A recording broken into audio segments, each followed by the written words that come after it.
And it's lovely for the teachers to get in and have a chat to them and all. It is, and the boys and girls coming in and everybody listening then that belongs to the school are tuned in as well. So it's a nice wee vibe going, you know. So it can be it's all part of the Relay for Life. It is. And they had, Donald was saying yesterday, they raised 150 grand. Yeah, and I would That's say the initial total, by the way. Yeah, so as time goes on, it's probably, because it's still fun. So like over 50% in last year, I think. I'm not too... It was 90 plus the initial figure last year was 90 plus, and it's 146 or something this year. Right, I'm not too sure in the figures last year, but so there's still events happening, because I've got to plug one tomorrow night as well, and good vibe, good buzz. Now, once they take your pay for Sunday out of it, they'll be down to... Oh, well, I didn't send in the invoice, did I?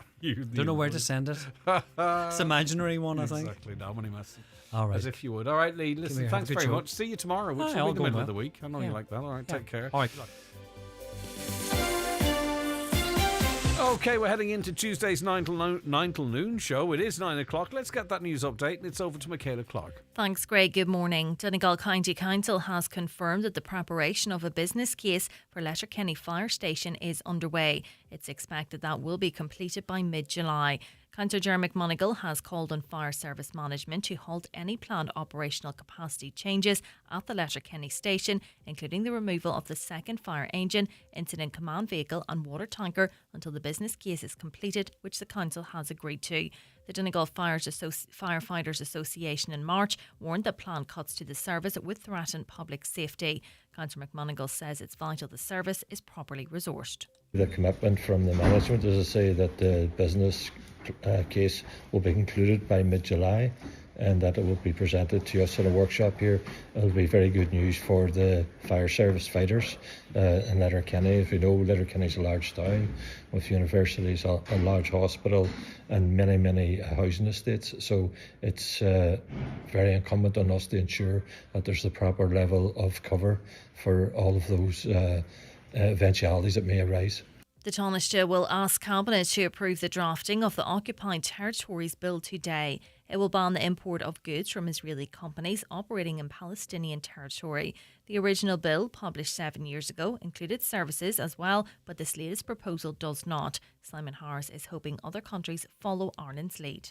In many ways, this is a small measure, but it is imperative on all countries to do all that we can to maximise the pressure and conditions to bring about a ceasefire, because the scale of humanitarian disaster is almost unimaginable, is certainly unconscionable, and certainly is a war crime. A decision to approve Donegal County Council's tourism strategy for the next 5 years has been deferred due to the omission of a number of sites from a list of key visitor attractions in the county. The strategy sets out a roadmap for the development of tourism with the vision to create a vibrant, regenerative and sustainable sector which positively impacts Donegal's economic, social, cultural and environmental well-being. Figures included in the plan show there were almost 700,000 visitors to tourist attractions across Donegal in 2023. That figure, however, is set to be much higher. Many visitor attractions were not taken into consideration, such as Fannin Lighthouse, the Wild Alpaca Way and most notably Malin Head, Ireland's most northerly point. Councillor Martin McDermott says this raises serious questions over the consideration being given to Inishowen in the strategy. At the end of the day, Malin Head is Ireland's most northerliest point. How can we leave such a destination out of a strategy, a figure that shows the numbers that's coming into all different areas of the county, and we left Malin Head out? I think that has to be questioned. I think I'm very disappointed to see that, and I think that needs to be rectified before any strategy is passed here at Council, because the implications of that could be very, very big. Weather now wet this morning and into the afternoon with outbreaks of rain and drizzle. It will become drier this evening with highest temperatures of 11 to 14 degrees. That's all from Highland Radio News for now. We'll be back with news again at 10 o'clock. Until then, good morning.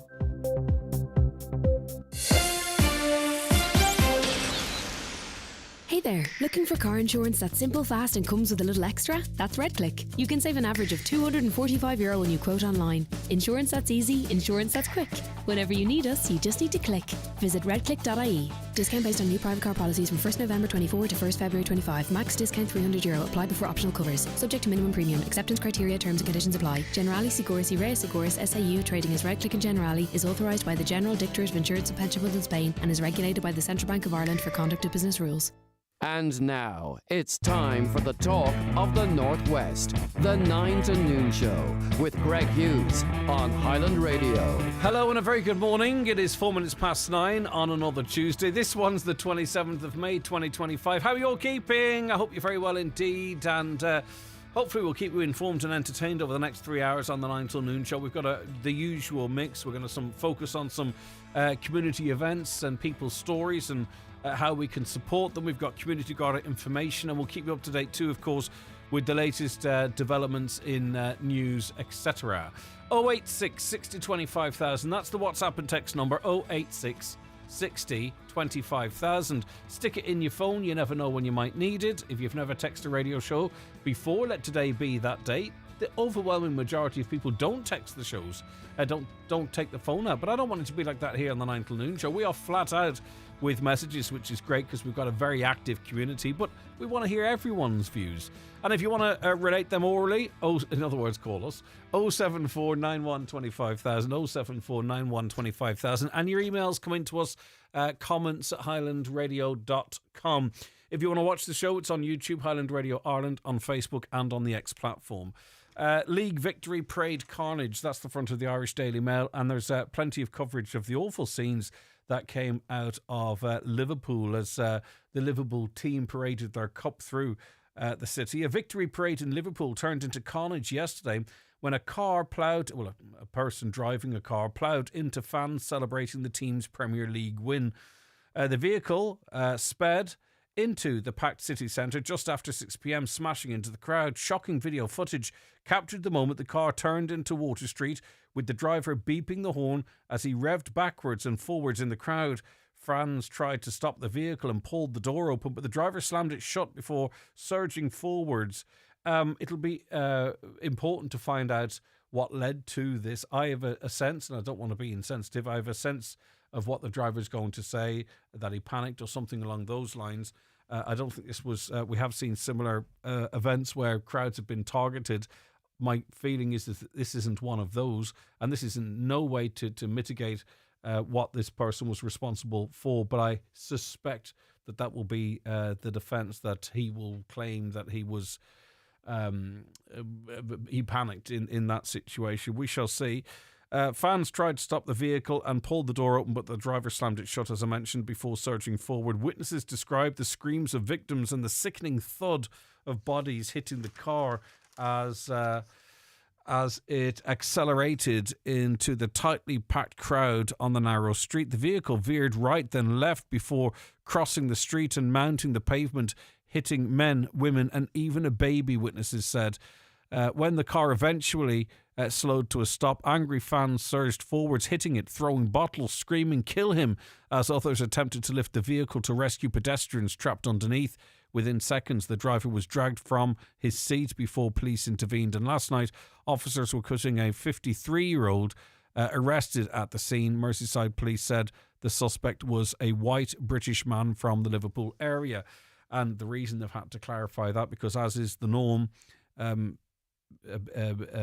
speculation began to spread immediately on social media, and it was being attributed to certain people with certain motivations, hence them clarifying his race and his where he's from. There were thousands upon thousands of people there for what would have been a glorious day, and for many still was, who didn't see this directly. Maybe you or someone close to you was in the crowd and can relate that story to us. Please get in touch. 086 60 25,000. We will be speaking to an eyewitness a little later on in this hour, but your views, if you were there too, very important. Horsing around. This is the Irish Independent. Macron's wife caught on camera shoving him in the face on the plane. Now, have you seen this footage? It really is doesn't look like horsing around, if the truth be told. He's standing, if you haven't seen it, he is standing at the open door of an aeroplane, and his wife is off camera, but you can see her arms come into the doorway and grip his face. You know, the fingers are somewhat contorted towards the face, and give him a good push. He appears visibly shocked, but then very quickly turns the situation around and goes into, state mode. leader mode and covers it up that way. But to all intents and purposes, it does look like she has assaulted him. Now, he says they were horsing around. And I think this is really quite an important story. And I think that Macron has a bit of responsibility here. Both Brigitte Macron and Emmanuel Macron. If it was horsing around, it was horsing around. It's a strange way to horse around. I've never recalled anything like that in my life where people gouge your face and push you away and it's a joke. And if it's not, if there is an issue here, I think for people who are victims of domestic violence, be they female or even actually in this case particularly male, then he has a sort of duty and they have a duty. If that is what it is not to try and cover it up, I think, because it's tough enough for people to get out of abusive situations. We talk all the time of covering up these situations, pretending it's not the case. And yet here we have the leader of a country potentially doing that. So as I say, if it's horsing around, it's a strange way to play. Well, if that's the case, so be it. If it's not, I think they have a role as a couple to actually talk about this publicly and particularly in the context of domestic violence and how it's covered up and how difficult it is for people to come forward. They could turn this into a leadership situation. But I'll read the story here. That was just me rambling there. They were just play fighting. That was French President Emmanuel Macron's explanation yesterday for video images that show his wife Brigitte pushing her husband away with both hands on his face before they disembarked from their plane to start a tour of Southeast Asia this weekend. The moment quickly made headlines in France, with media trying to decipher the interaction that cameras spotted through the just opened door of the plane. The headline of a story on the website of the daily La Parisien newspaper asked, "Slap or squabble?" The images of Emmanuel and Brigitte Macron disembarking in Vietnam trigger a lot of comment. Mr. Macron later told reporters that the couple, married since 2007, after meeting at the secondary school where he was a pupil and she was a teacher, was simply joking around. "We are squabbling and rather jokingly with my wife," he said, adding that the incident was being overblown into a sort of geoplanetary catastrophe. Again, maybe that was the case, but it is classic also. If it's not the case, it's a classic cover-up that unfortunately people do for the wrong reasons. You know, they think they're doing the right thing, but they aren't. So if he is the victim of domestic violence, and I'm not saying he is, I think he should show leadership, and she should also, and talk about that. Gardaí investigating the disappearance of Fiona Pender, 25, in 1996 have formally upgraded the case to a murder investigation and have begun a search at Bogland in County Offaly. This is in the Irish Times.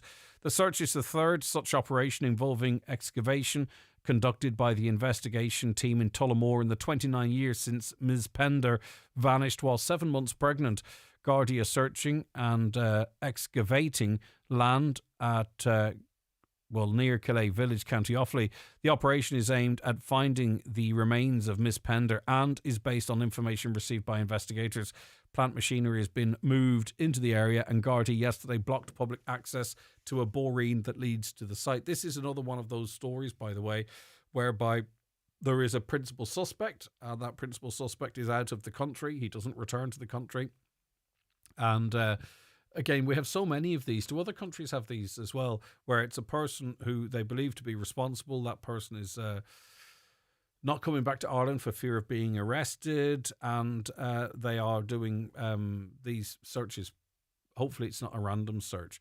It's significant that it's been updated to a murder investigation because that gives more scope for questioning, analysing phone records and what have you.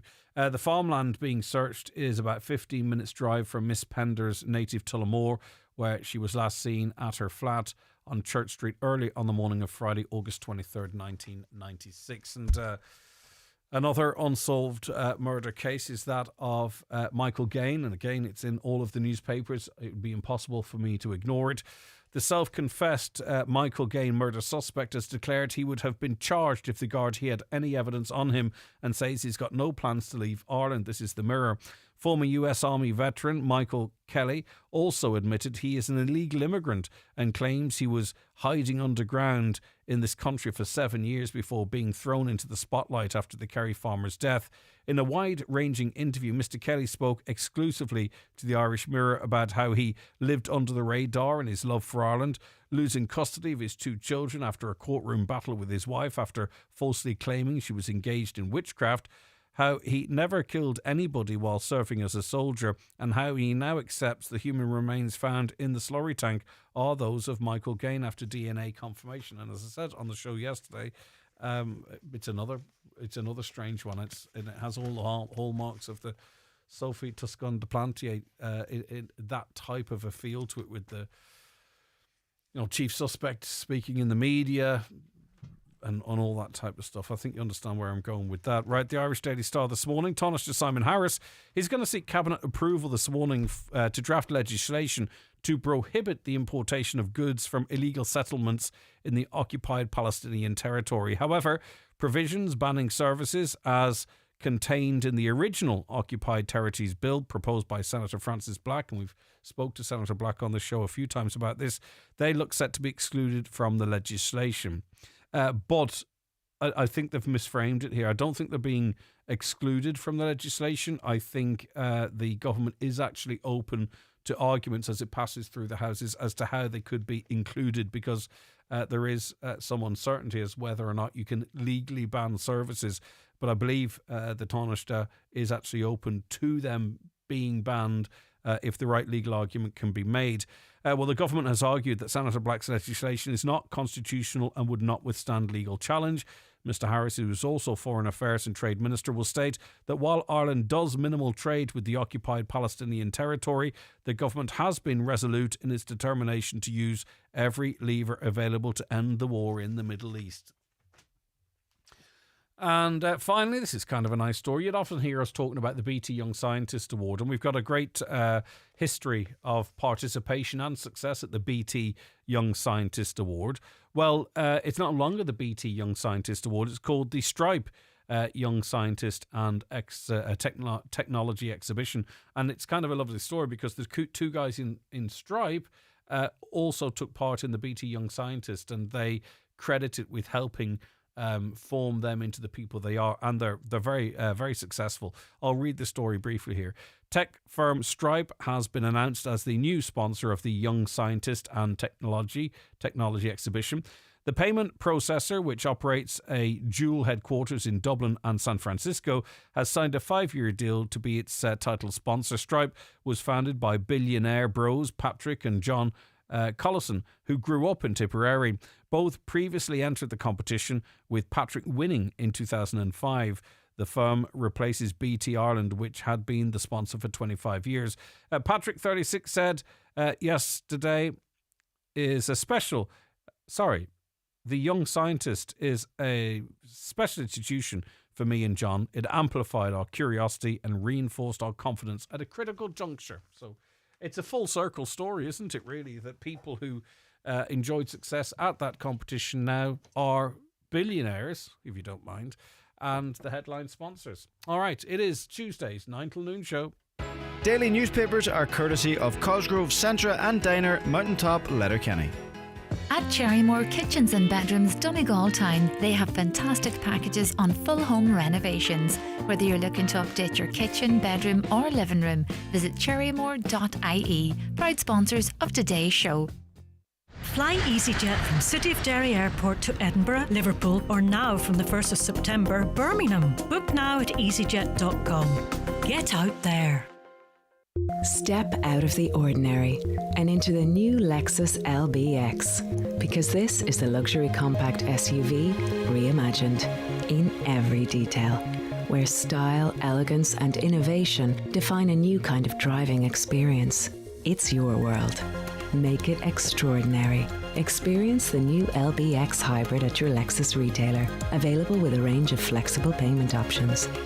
Lexus. Experience amazing. Your local dealer is Lexus Letterkenny.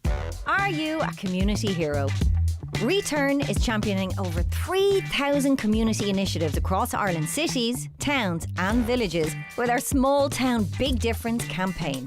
For your chance to win €2,000 for your local community group, tell us how your initiative is making an impact in your local area with the deposit return scheme. T's and C's apply. Visit return.ie/heroes for more information.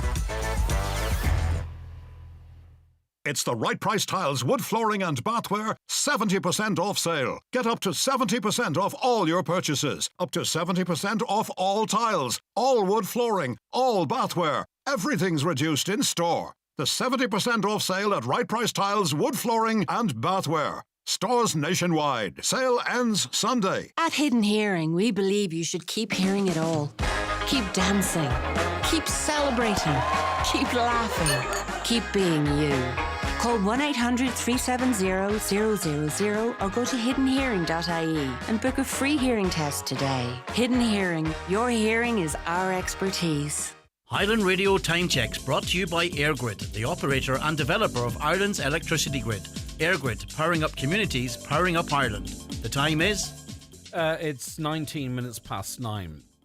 We're joined on the programme by the head of content at Off the Ball with News Talk, Nathan Murphy. Nathan, thanks so much for your time this morning. How are you keeping? I'm okay, Greg. I'm okay. I returned from Liverpool late last night after a rather surreal end to the day. It was obviously a very joyous day for the majority of it, and then after 6 o'clock, unfortunately, it took a very sad take. How did events unfold? Because the team had just passed through, I think, around 15, 20 minutes earlier, and I'm sure the streets were thronged with, jubilant supporters. And then, chaos ensued. From your sort of position where you were, how did things unfold? Well, I watched the parade Water Street, at the junction between Water Street and the Strand, about 50 metres away from where the incident took place, and to say it was crowded would be an understatement. 1 million people is the estimate in Liverpool yesterday. It's sort of hard to get your head around that amount of people crammed into a small space. Now, it was a jubilant atmosphere, as you would expect, despite how close everybody was together and how long they'd been standing there. Yeah, everybody understood, I think, that we all needed to work together to make sure everybody was safe. And you're right, it was 6:15. I have some videos of the bus going by. Everybody, the entire Strand, probably 500,000 people singing "You'll Never Walk Alone" in unison.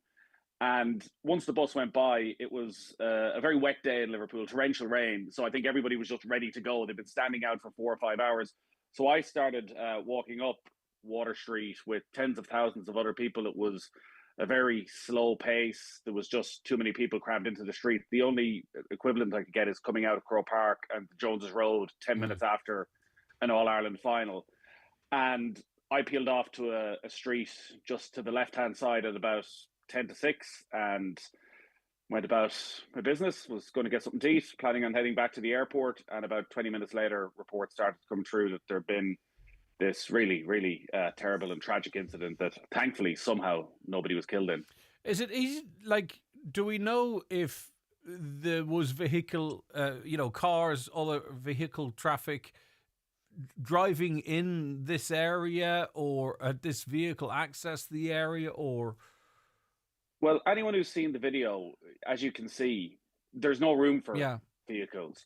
Now, that doesn't mean that the roads necessarily were closed. Certainly from what I could see, there were some barriers up just in and around where the incident happened, but certainly where it started, about 100 and 150 metres further up the street, I didn't see any barriers earlier in the day blocking cars from coming through. There were road closures. Again, this was a parade that went on for 10, 12 miles, did an entire loop of the city. So it's probably expecting too much to shut the entire city because people simply wouldn't be able to get in. But it was certainly a low-key police presence, a low-key security presence for that amount of people. It was a bank holiday in England yesterday, and everybody was off work. And quite often on big occasions like this, you expect to be swarmed by police. But part of me wonders if it was just too big with 1 million people in the city to try and control that and maybe put their trust in the public to look after themselves, which which they did, which Liverpool supporters did. Once again, everybody was keeping an eye out for each other. And, you know, a lot of people, a lot of children in particular, I could see were really struggling with the crowds towards the end, and everyone was been helpful in getting them out.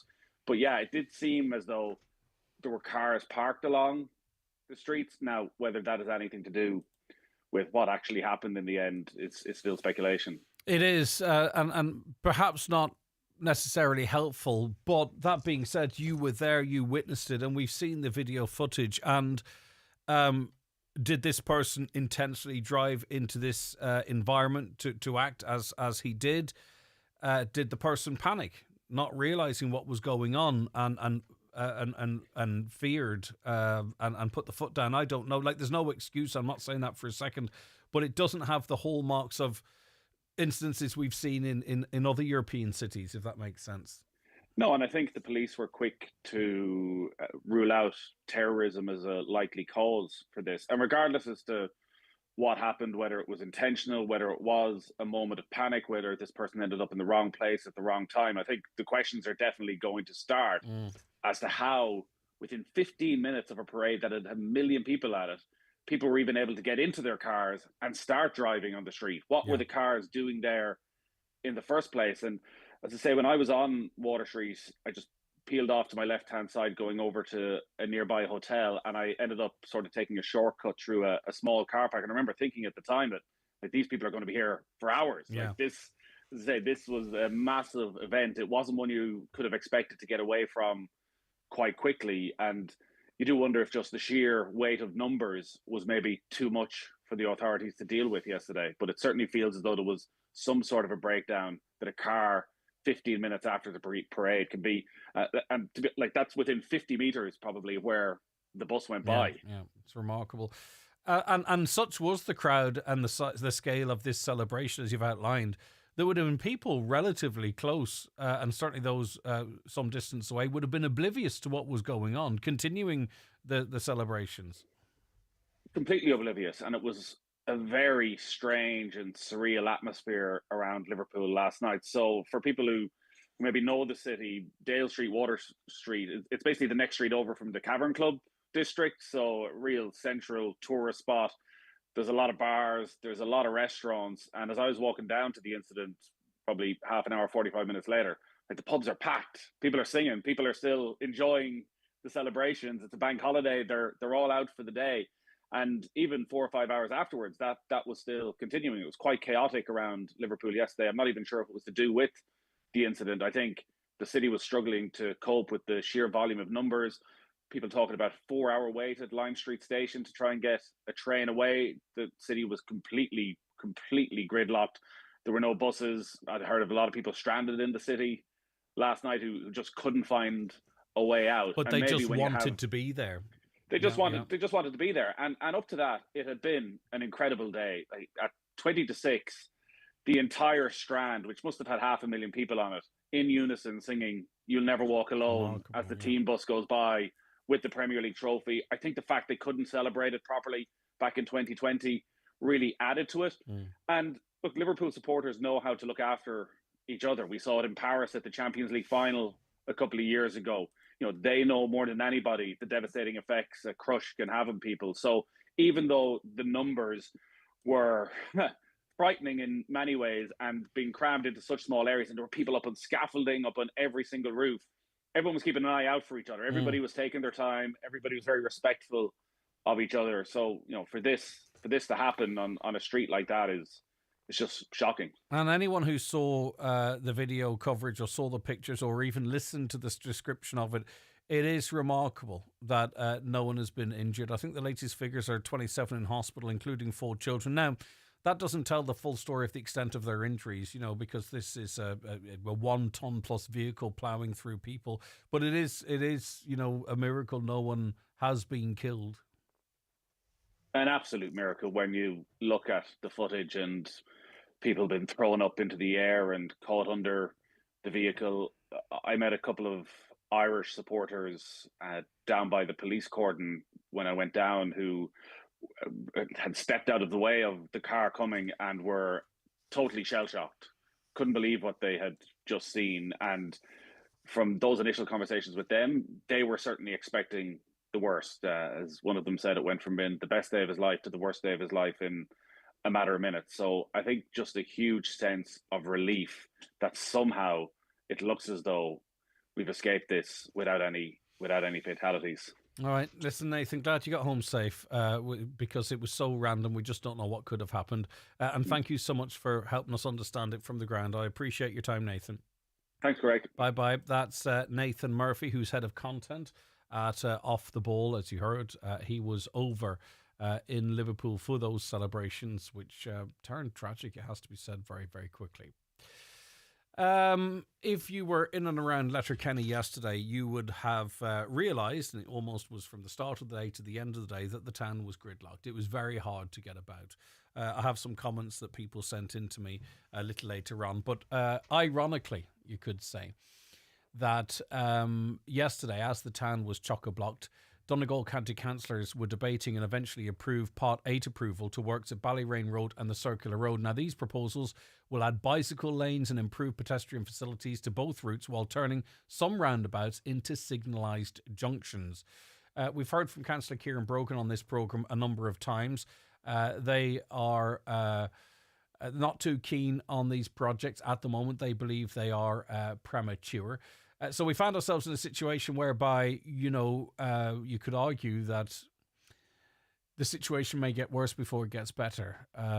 We've seen proposals about narrowing of roads, lighted, more traffic lights on roundabouts. I'm not sure the impact that might have, but I just thought it interesting that the decision was made yesterday to go ahead with these active travel plans, which I explained on the show yesterday. I think they're fantastic in the context of the 10T project and, the traffic that doesn't need to be in Letterkenny taken out of Letterkenny, and then, the traffic that wants to go into Letterkenny and those on bikes and what have you moves on. We've made inquiries with Letterkenny Chamber to see what they have to say on it because they represent the business community. And I'll be honest with you, at times I do struggle to sort of hear the voice of the business community as it relates to traffic in Letterkenny. I'm not sure if that's because they don't want to discourage anyone further from coming into Letterkenny because they believe, listen, we can say what we like, but the traffic's not going to improve. And if we represent businesses and we make out that Letterkenny's hard to get around, maybe people will choose not to come into Letterkenny at all. I do understand they're in a tricky, sticky wicket. But that being said, we are seeing, terrible traffic like yesterday. And now we're going to see road works that will introduce, in some cases, measures that might actually worsen the problem. So some of your comments coming in relation to this. No consideration for the emergency services trying to navigate the traffic in Letterkenny, and not one councillor made reference to the emergency services either. I can't say if that is a fact. I think if you're talking and you're opposing this and you're talking about worsening traffic, by default you are also talking about emergency vehicles. Waste of money. Cyclists never use their cycle lanes, says a listener. Is this another cycle lane for where no one cycles? I'd rather roads I have to drive on to not be more like car parks. Sort that first, says a listener. As a keen walker, I'm all for making access safe for pedestrians and cyclists, but not at the expense of emergency services. The layout of Letterkenny has gone beyond a joke and safety issues need to be addressed. Just because there is funding available, it doesn't mean it should be wasted. A comment from one of the councillors was around improving paths and cycle lanes and to encourage less traffic in the town, but there's no way that can happen when public transport in Donegal is woeful. And to top it off, I've lost count of how many times I've seen cyclists cycling beside the cycle lanes. I saw that myself yesterday. It's funny, you get scooters going the wrong way in footpaths, and you've got cyclists out in the middle of the road when they could be using cycle lanes, and yet we're providing more infrastructure for some people that seem not to want to use them. Another caller says, brilliant, because a lot of people don't realise the amount of bikes, scooters, electric bikes, etc. are going to grow massively over the next few years, and forward thinking will make it safer for them. Also, anyone listening to the news will see that 3 pedestrians and a cyclist were killed on our roads in the past few days. Better and safer footpath, cycle paths are needed, says that listener. Another, how many bikes have you seen going up and down the back road? The cycle lanes out from the Polestar are poorly maintained, broken glass everywhere. As a cyclist myself, unusable, and won't do anything to reduce deaths. It's the road behaviour and reckless attitudes that are the problem. Another, this is a ridiculous decision. Is that honestly their solution to the problem? Was the 10T or bridge even mentioned at that meeting? If that's the conclusion they're coming to, then it's not an engineer the town needs, it's a priest. And another, no engagement with the travelling public. Well, there was public engagement, but unfortunately people don't engage in big enough numbers. No engagement with the travelling public who were sitting in static traffic Monday to Friday, 3 to 6 every day.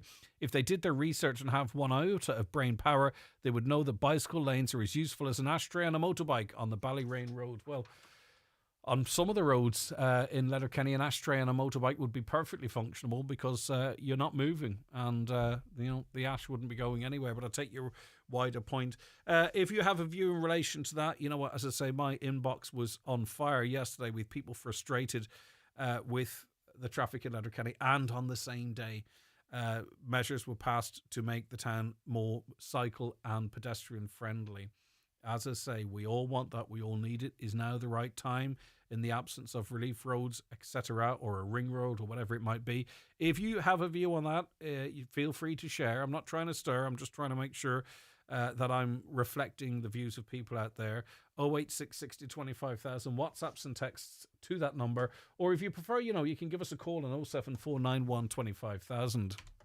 Bring your dream kitchen to life with Cherrymore. Discover functional, beautiful designs with a wide range of colours and styles to suit any project. Learn more at cherrymore.ie, proud sponsors of today's show. Celebrate summer this week at Centra with our Summer Sizzler offers. Like selected barbecue meats, any 3 for €10. Selected Centra berries and grapes, any 2 for €5.50. And selected Cadbury large bars, 120 gram, €2 each. Centra. Live every day. Our home value event is now on at McElhinney's department store.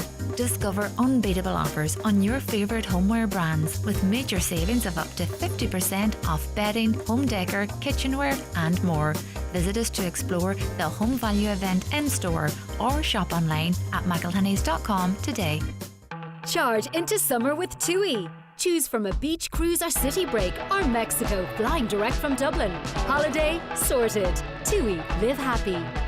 Monster Bingo every Tuesday night at Mulroy Woods Hotel. €3,300 must go with €1,000 on the last page. Doors open 7:30. Bingo starts at 8:30. That's Monster Bingo this and every Tuesday night at Mulroy Woods Hotel, Milford.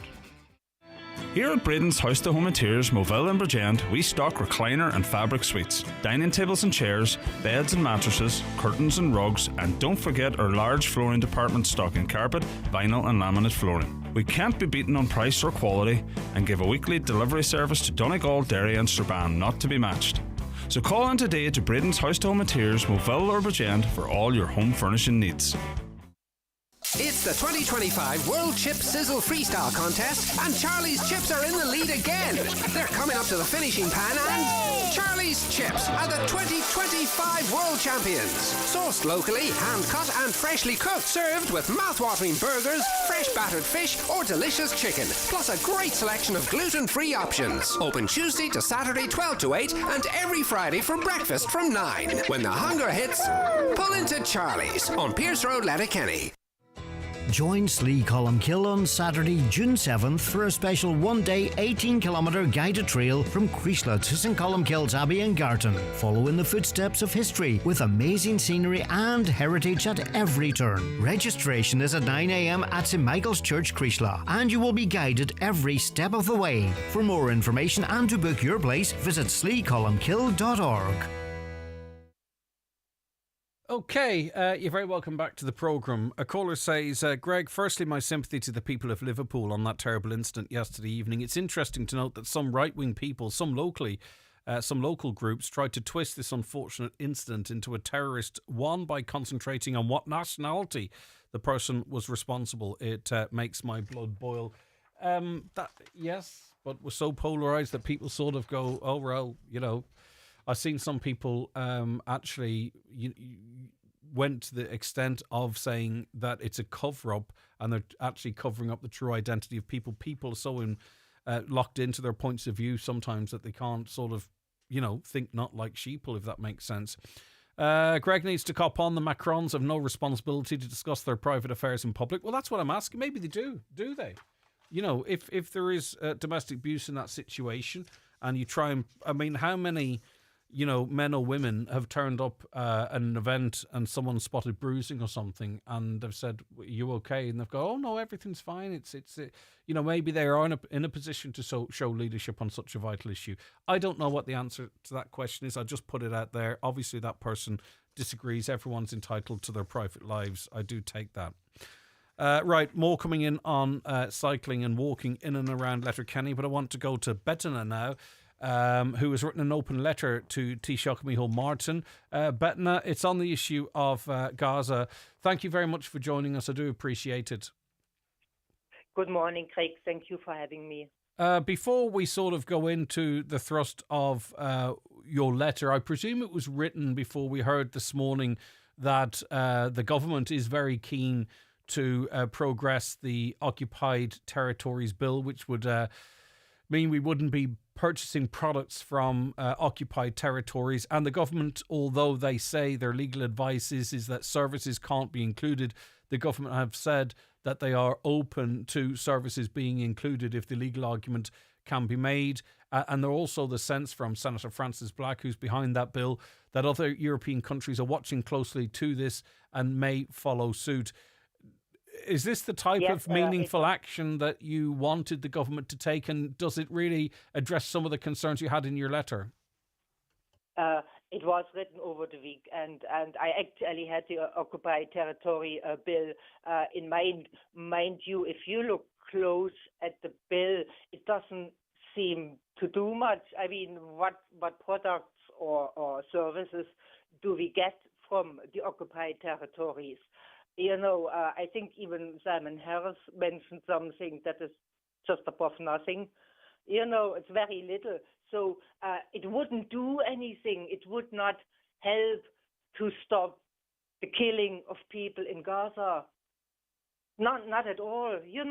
Ireland still seems to, or Irish money via banks and businesses still seems to go to those who finance what is going on, like the night before last, where they blew up a school, and refugees were burned alive, and the night before that, nine children of the same family were killed.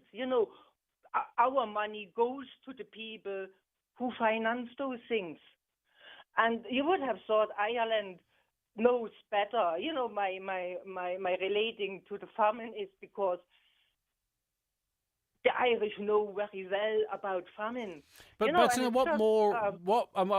not brushing past that, because what we are seeing now is when we talk about famine, people would be familiar with famine in some African countries, which for the most part is sort of, weather related and income related and what have you. Ours was an imposed famine in this country, and that's exactly what we're seeing So there definitely is a correlation there. What more could we do? If you know what I mean, as you say quite correctly, our business with occupied territories is really quite limited. Really, is it not Israel that we should be targeting on? I just feel like the occupation's territories seems a bit distracting. I would say we should stop doing business and trading and bank relations with anyone who occupies someone else's place and who kills people.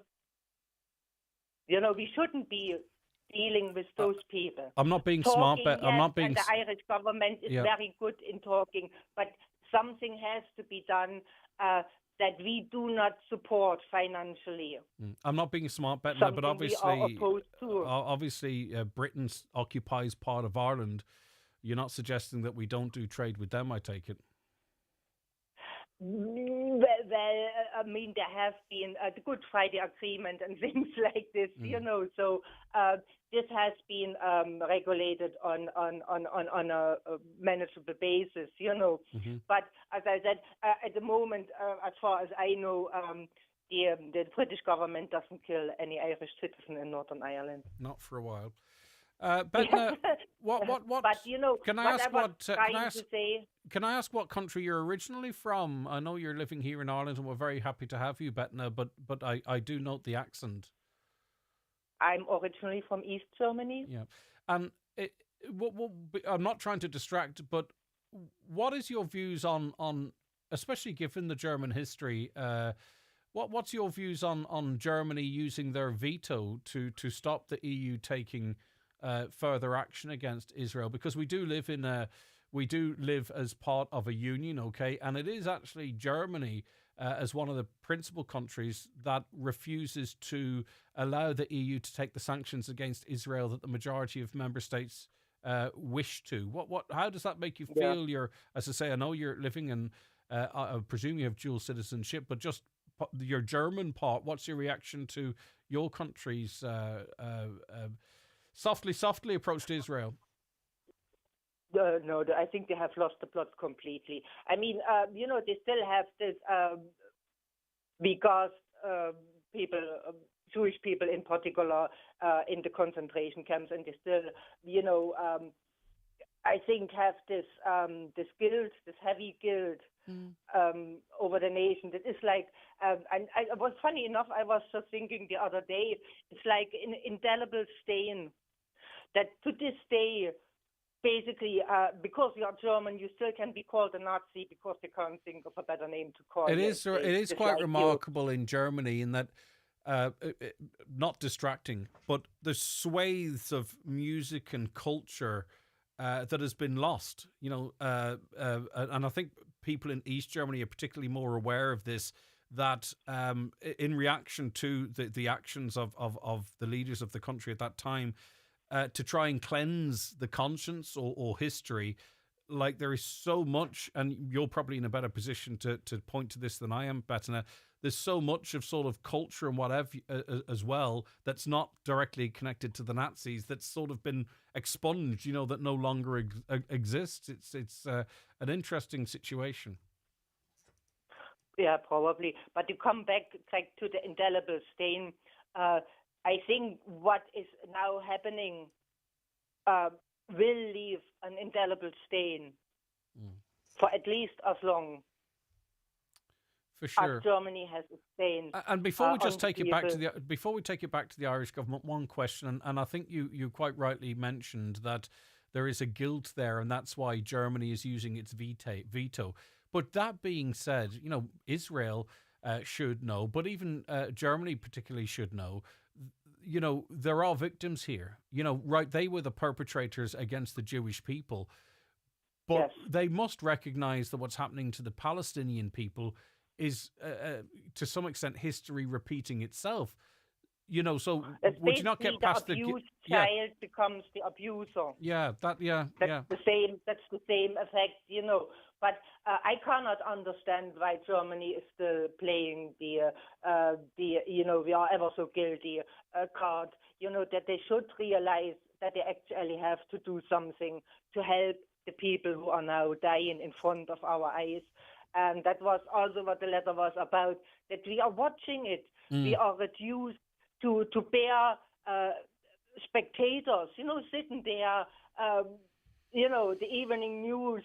And it comes and it fills our homes, and we can't really do anything. Mm-hmm. And the only people who can do something are the governments. We can protest, we can scream, we can shout it from the roof, we can have the flags out. It won't change a thing. The only people who can make changes, who have actually an effect on if and how this war is carried out, and the crime committed during it, are the people in government, and they have to do the decent and the right thing, and they are just not doing it, Craig. They are dragging their feet. I mean, now with this occupied territory bill, they don't even seem to be in a rush. They say, maybe it gets done, probably it's not getting done before the summer recess. Mm-hmm. By this time, there's probably nothing left of Gaza. Yeah. I don't know why they are sitting on their hands. I don't know and either. That's what I'm trying to do, to get people, to get the politicians to do what they should have been doing all along. Okay. Listen, thanks very much, Bet. Now, I know lots of people listening will agree with you. It's very difficult to watch it. We're not reading about this in history books, and we can't distance ourselves from it. And because of the way the media is now, we are watching this. We're watching the Palestinian people being herded into the south of that country. They've been bombed into the south of that country, with 2.3 million people living in effectively a small Irish county.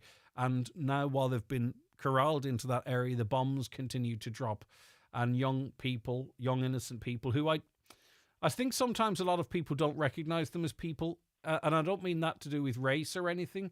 It just is like it's so far removed that people don't realize. And there are too many, and every night. Yeah, it's astonishing stuff. So yeah.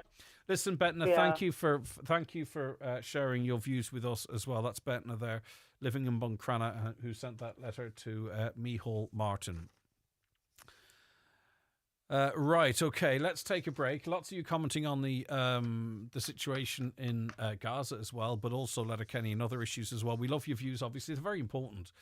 Get them shared, Don't just have them in your head. Get them out. We value everyone's opinion equally. 086 60 25,000 WhatsApps and texts, or give us a call on 074 91 25,000. The weather's on the way. With 29 years of experience, Cherrymore is trusted across Ireland for exceptional quality and service. Let their expert team guide you from concept to completion. Cherrymore.ie, proud sponsors of today's show. The law around organ donation is changing. From June 17th, every adult in Ireland will be considered an organ donor when they die. We're doing this to help save and transform lives, and you will have the power to choose what's right for you. Talk to your family and friends to make sure they know your wishes. Find out more about the change at gov.ie/organ donation. A message from the Government of Ireland. Want a new Kia? Call to Heron Auto Donegal to arrange your test drive on our 252 Kia range, where quality customer care comes first. We have 0% finance available on all EV models. Visit Heron Auto on the Killybegs Road to test drive and order your 252 Kia and receive a €500 Super Value gift card. Drive with confidence. Drive with Heron Auto. Do you suffer from high cholesterol, menopause symptoms, digestive issues, anxiety, aches and pains, or a lack of energy?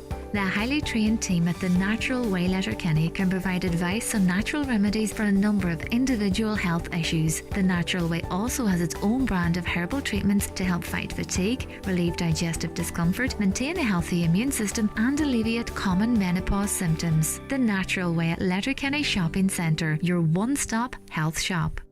Your specialty is quality tiles, bathroom suites and wooden floors. Who is the best range of tiles in Donegal? Crawford Tiles. The best wood flooring? Crawford Tiles. The best bathroom suites?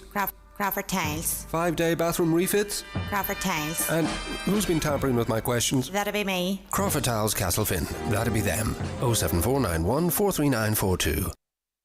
Try more alfresco flavours for less with Lidl Plus. Cue the barbecue with fish, Board B approved meats or poultry, 3 for €9. Serve the Spud-tacular with deluxe baby potatoes, 43% off now 79¢. Scan your Lidl Plus app and enjoy more for less when you go full Lidl this summer.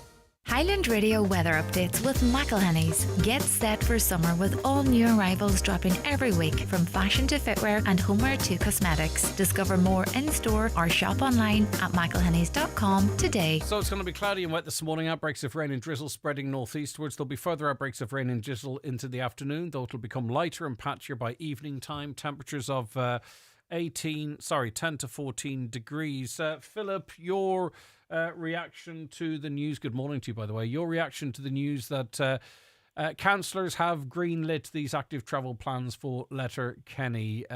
We know that Councillor Kieran Brogan was concerned about the impact they might have on the already problematic traffic congestion. Other councillors spoke in favour of them, amongst them I think Councillor Jerry McMonigal and Councillor Declan Meehan and others. What's your view as a citizen, Philip? Good morning, Greg. Well, I suppose I listened yesterday to the council meeting with regard to the active travel plans. I suppose my biggest concern is the emergency services. You know, out of all the submissions and all the proposers and the objectors to the active travel, and I don't think anybody was objecting to the travel plan. They were looking to defer the plan until they put other things in place, which I think was a very good idea. But out of all their submissions, nobody once mentioned how the emergency services navigate their way around Letterkenny. You know, they spoke about 2 lorries not being able to meet on the Glencar Road after this is done. What about the ambulances? What about the firemen? What about the Gardaí? Like, this is Letterkenny. Letterkenny is as everybody has talked about, is congested. We're in need of a bridge to alleviate the traffic. Now, this isn't a 30-metre high, half a mile long suspension bridge. It is 40 metres, 50 metres at the max that they have to cross. We do not have a shipping lane coming up the River Swilly, so therefore it doesn't need to be the same height as even the bridge across the Mulroy. This is a very small piece of infrastructure that can alleviate the whole thing. But it's not going to happen because that now is part of the 10T. So it's not. We can, and we've been talking about it for generations. People know the solution, but it's tied into the Twin Towns bypass. It's tied into the road to the border. You know, the one thing I will observe, and I don't know what the right answer is, and I'm not from Letterkenny. I'll put my hands up and say that, but I do go in and out the 4 lanes, and I can't remember seeing one bike. Sorry, I can't remember seeing more than one bike on that full stretch of the road that has been built to accommodate cyclists. Now, you drive through Dublin, right? There's cycle lanes everywhere. People don't cycle. That's even in the city. Now, I'm not saying they don't cycle. That's an exaggeration. But the traffic is still there. Where is this appetite for people to cycle? I don't see it. Even scooters. Well, I thought the town and towns would be wedged with scooters when they brought in the legislation. There are a few, and they don't seem to use the roads correctly. But there aren't scooters and cyclists everywhere you look in Letterkenny.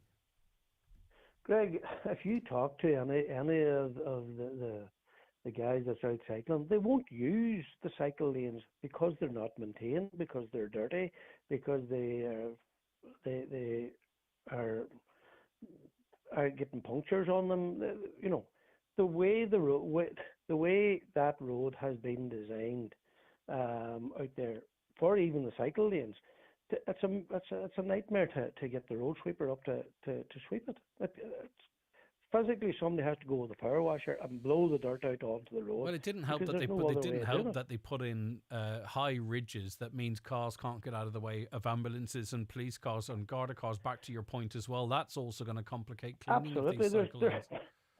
You know, there's more street furniture along that stretch of road, which was an absolute waste of money. Okay. You know, I don't know. Well, Philip, there's a college in Manchester, Greg, that is using an example, using the 4 lanes as an example as to how not to build a road. Well, Philip, listen, we're going to hopefully speak to some of the councillors, and many did that voted in favour of this, because I'm certainly always willing to learn and to listen to the arguments one side or another. I don't know.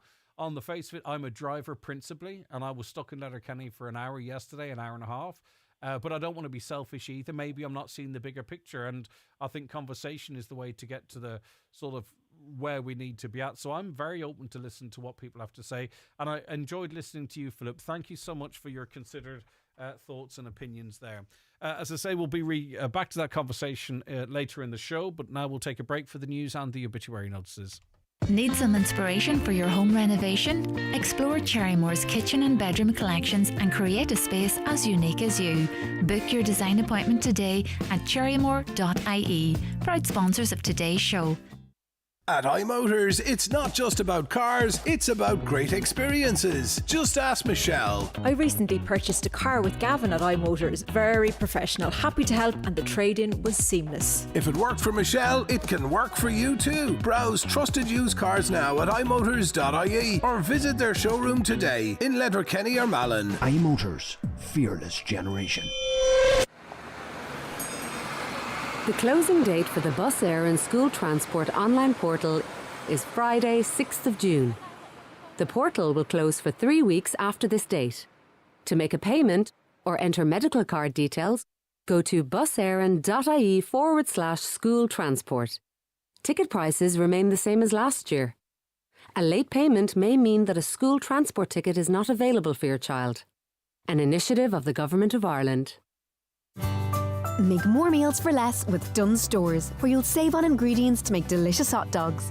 That's an 8-pack of Irish pork sausages, just €1. Cooked in a pan before serving in buns, 6 for just €1.10. Delicious with your favourite toppings, all from the Dunnes Stores range.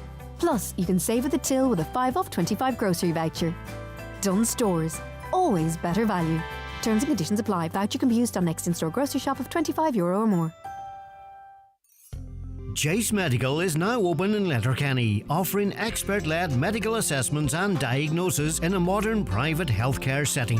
Fast appointments, trusted care, and a clinic designed around you. Book today at jacemedical.ie. Jace Medical. Informed health, empowered life.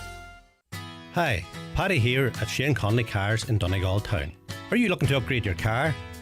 With Shane Conley Cars, you'll find makes and models for every budget. Great finance options, and we also accept trade-ins. Check out ShaneConleyCars.com or call in to us at Shane Conley Cars from Lonaher Road, Donegal Town. Live, on air, online and on the Highland Radio app. This is Highland Radio News. Good morning, it's 10 o'clock. Donald Kavanagh at the news desk. Donegal County Council has confirmed the preparation of a business case for Letterkenny Fire Station is underway. It's expected to be completed by mid-July. Councillor Jerry McMonigal is calling on Fire Service Management to halt any planned operational capacity changes at the Letterkenny Station, including the removal of the second fire engine, incident command vehicle and water tanker until the business case is complete. And the council has agreed to that. The Donegal Firefighters Association in March warned that planned cuts to the service would threaten public safety. Councillor McMonigal says it's vital that the service is properly resourced. The commitment from the management is to say that the business case will be concluded by mid-July and that it will be presented to us in a workshop here. It will be very good news for the fire service fighters in Letterkenny. As we know, Letterkenny is a large town with universities, a large hospital and many housing estates. So it's very incumbent on us to ensure that there's the proper level of cover for all of those eventualities that may arise. Developers are to be allowed to apply for a 3-year planning permission extension in a bid to bring more homes on stream. The Housing Minister will look for Cabinet approval for the rule change this morning. The proposal would allow for extra time where developers have faced delays because of things like judicial reviews and financing issues.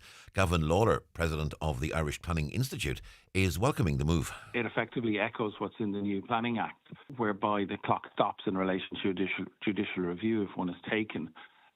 So if you get a planning permission currently and somebody takes a judicial review for whatever reason, good or ill, you end up in a situation where the clock continues to tick on your 5-year planning permission.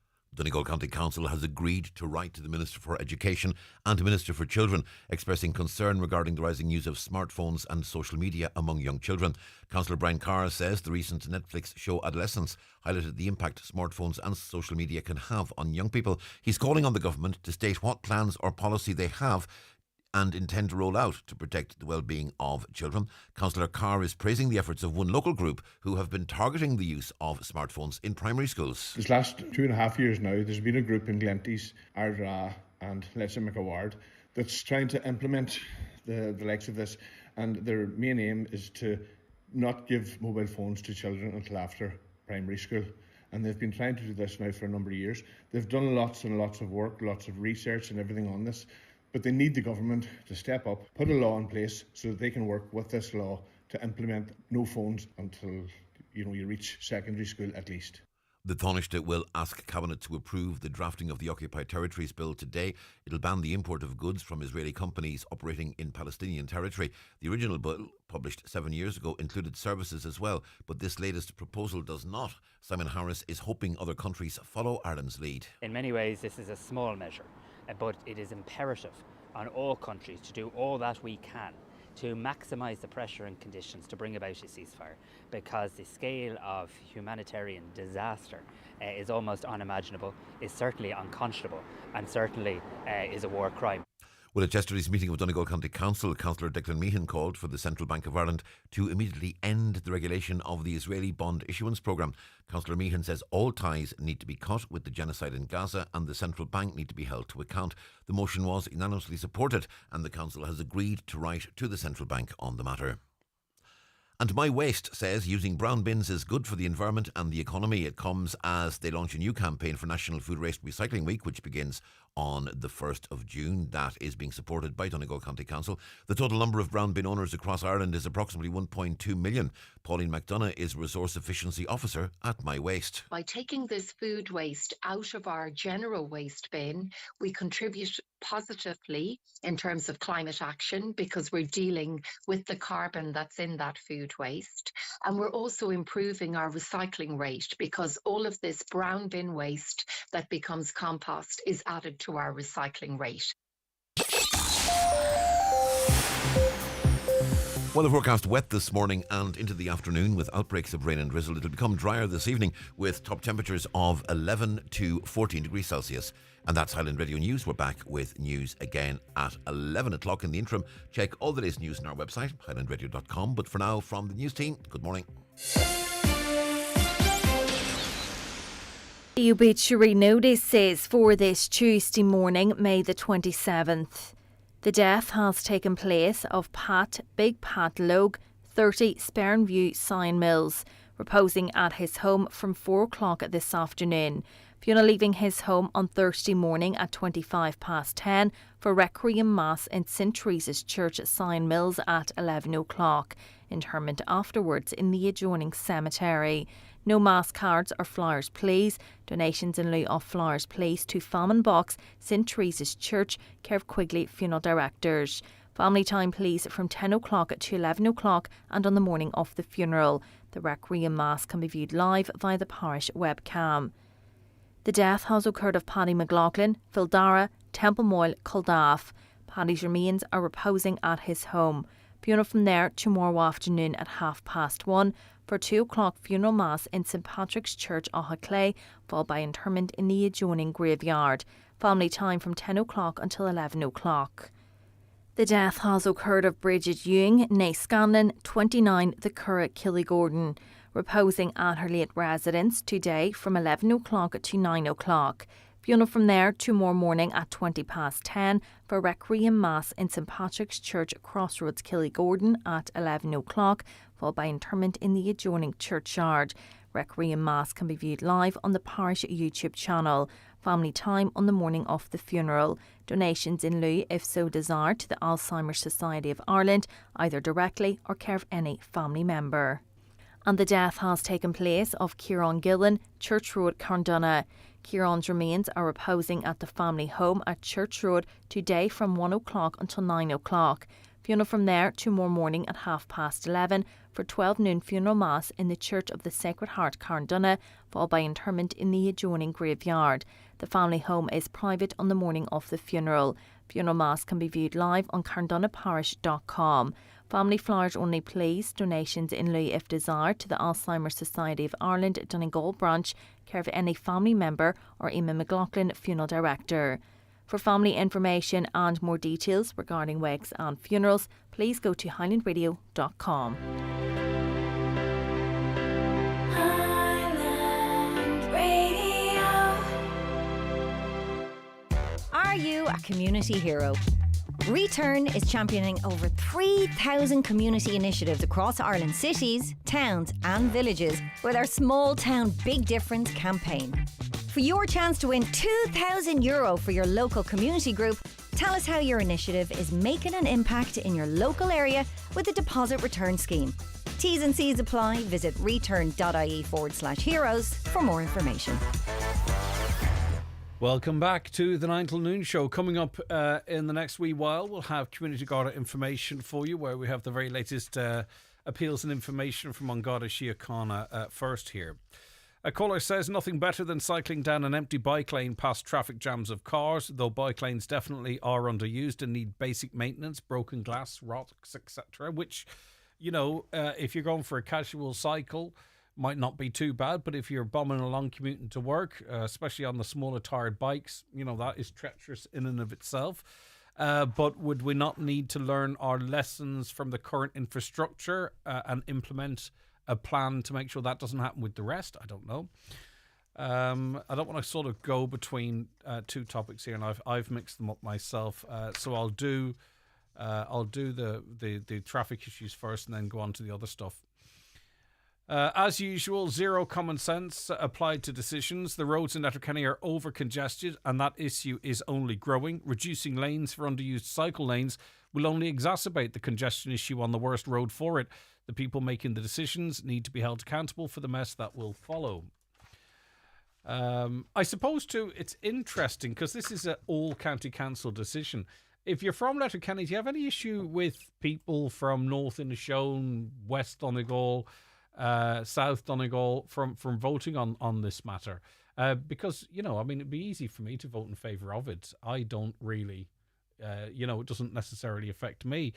But those that voted in favour of it include Declan Meehan, Jerry McMonagle, Park McGarvey, Martin Scanlon, Michael Collum, McGill Asbeg, Jimmy Kavanagh, Noel Jordan, who's down in Donegal Town, Martin Harley in the Twin Towns, Ali Farron, Gary Doherty, Albert Doherty, Thomas Sean Devine, Terry Cross and Brian Carr, Jimmy Brogan, Michael Boyle. A lot of those people, right? It's all our county, don't get me wrong. I'm not trying to be parochial or cause a row.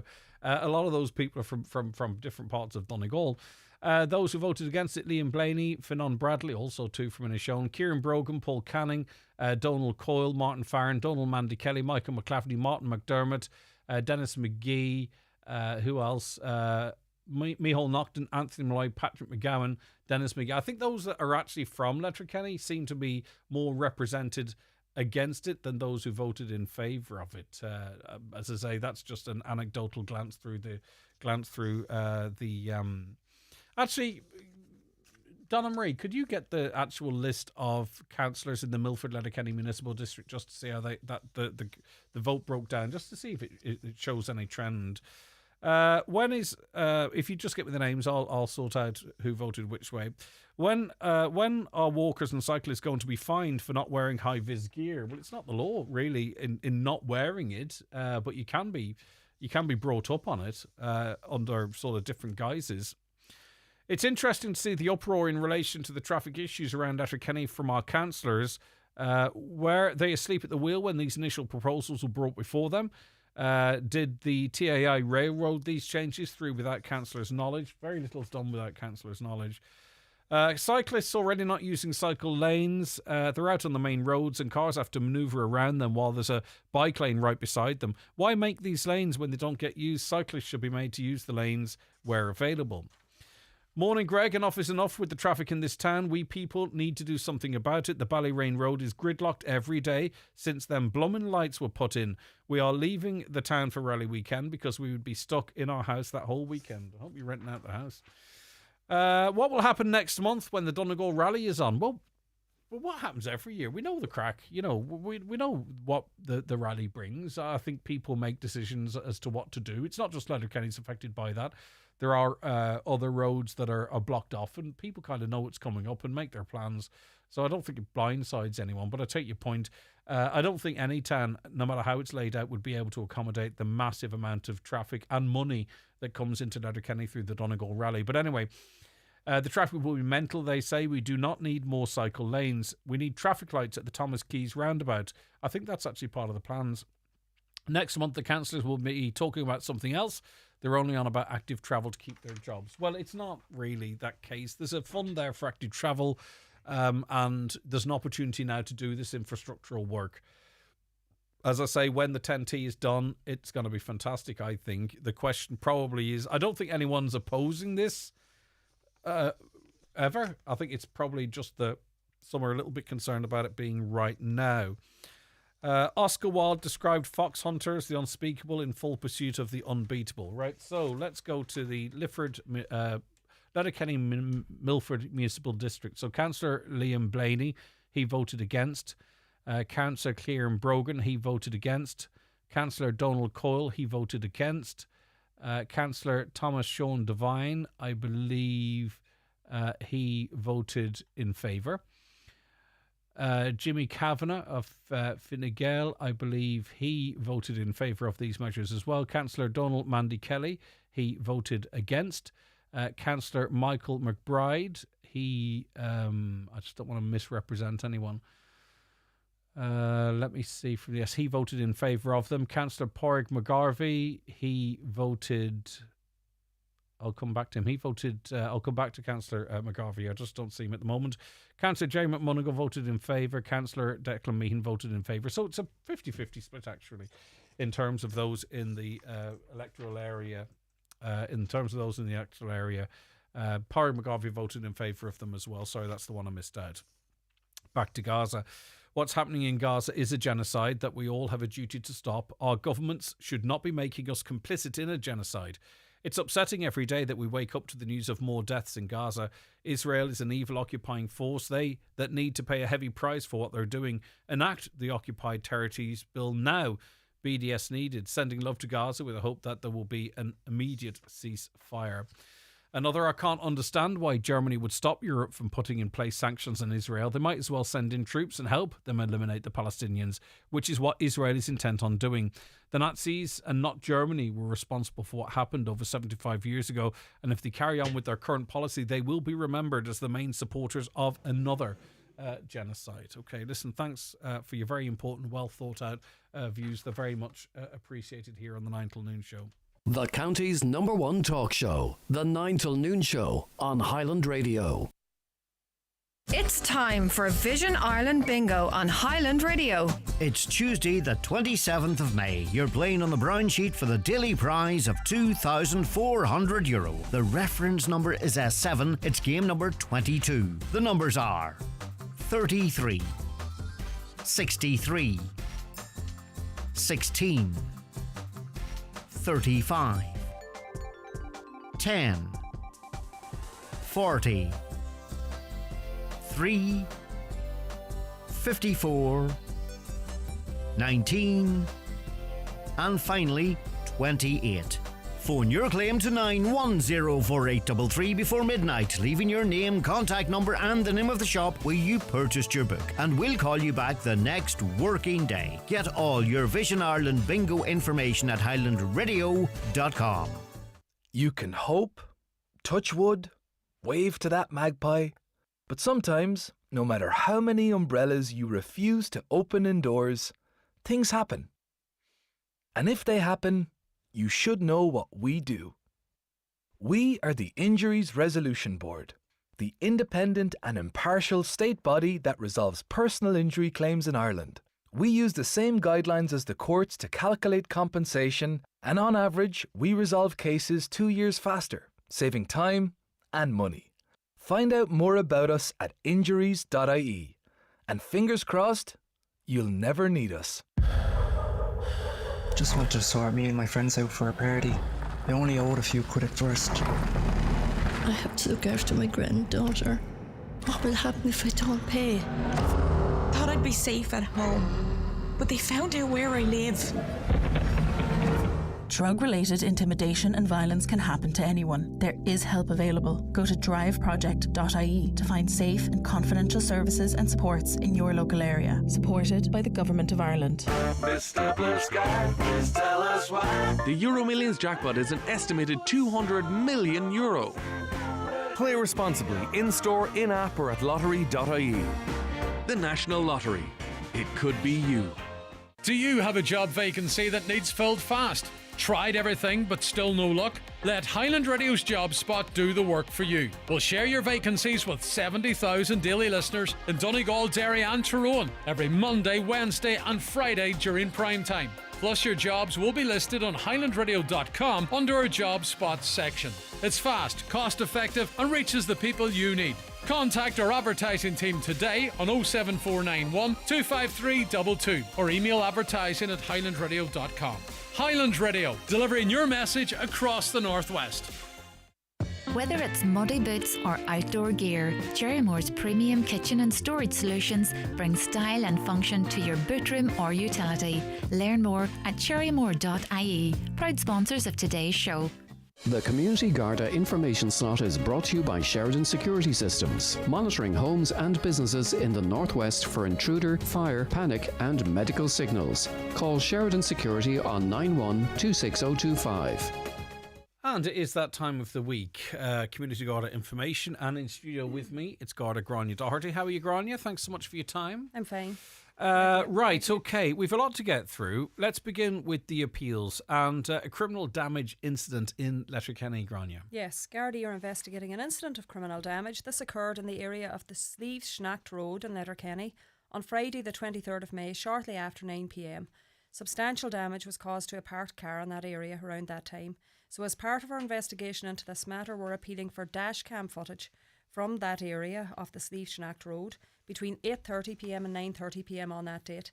We're particularly interested in hearing from anybody who may have observed it's a Fiat camper van, I believe, black and white, in the area around that time, or anybody who may have dashcam footage off one in that area. Gardaí in Letterkenny can be reached on 9167100 in connection with this incident, and this goes for all our appeals today. The Garda Confidential line, it can be reached on 1800 666 111. Yeah, I mean, there's a lot of vehicle descriptions. That's very distinctive. It should stick out like a sore thumb, so hopefully some information might come in. Let's go to Rathmullen, criminal damage there. Yes, this incident happened on the Chapel Road in Rathmullen in the early hours of Friday the 23rd of May, so in and around between midnight and 9:15am on the Friday morning. A parked car had eggs thrown over it. Damage was also caused to the car, so the windscreen was cracked and damage was caused to the bonnet also.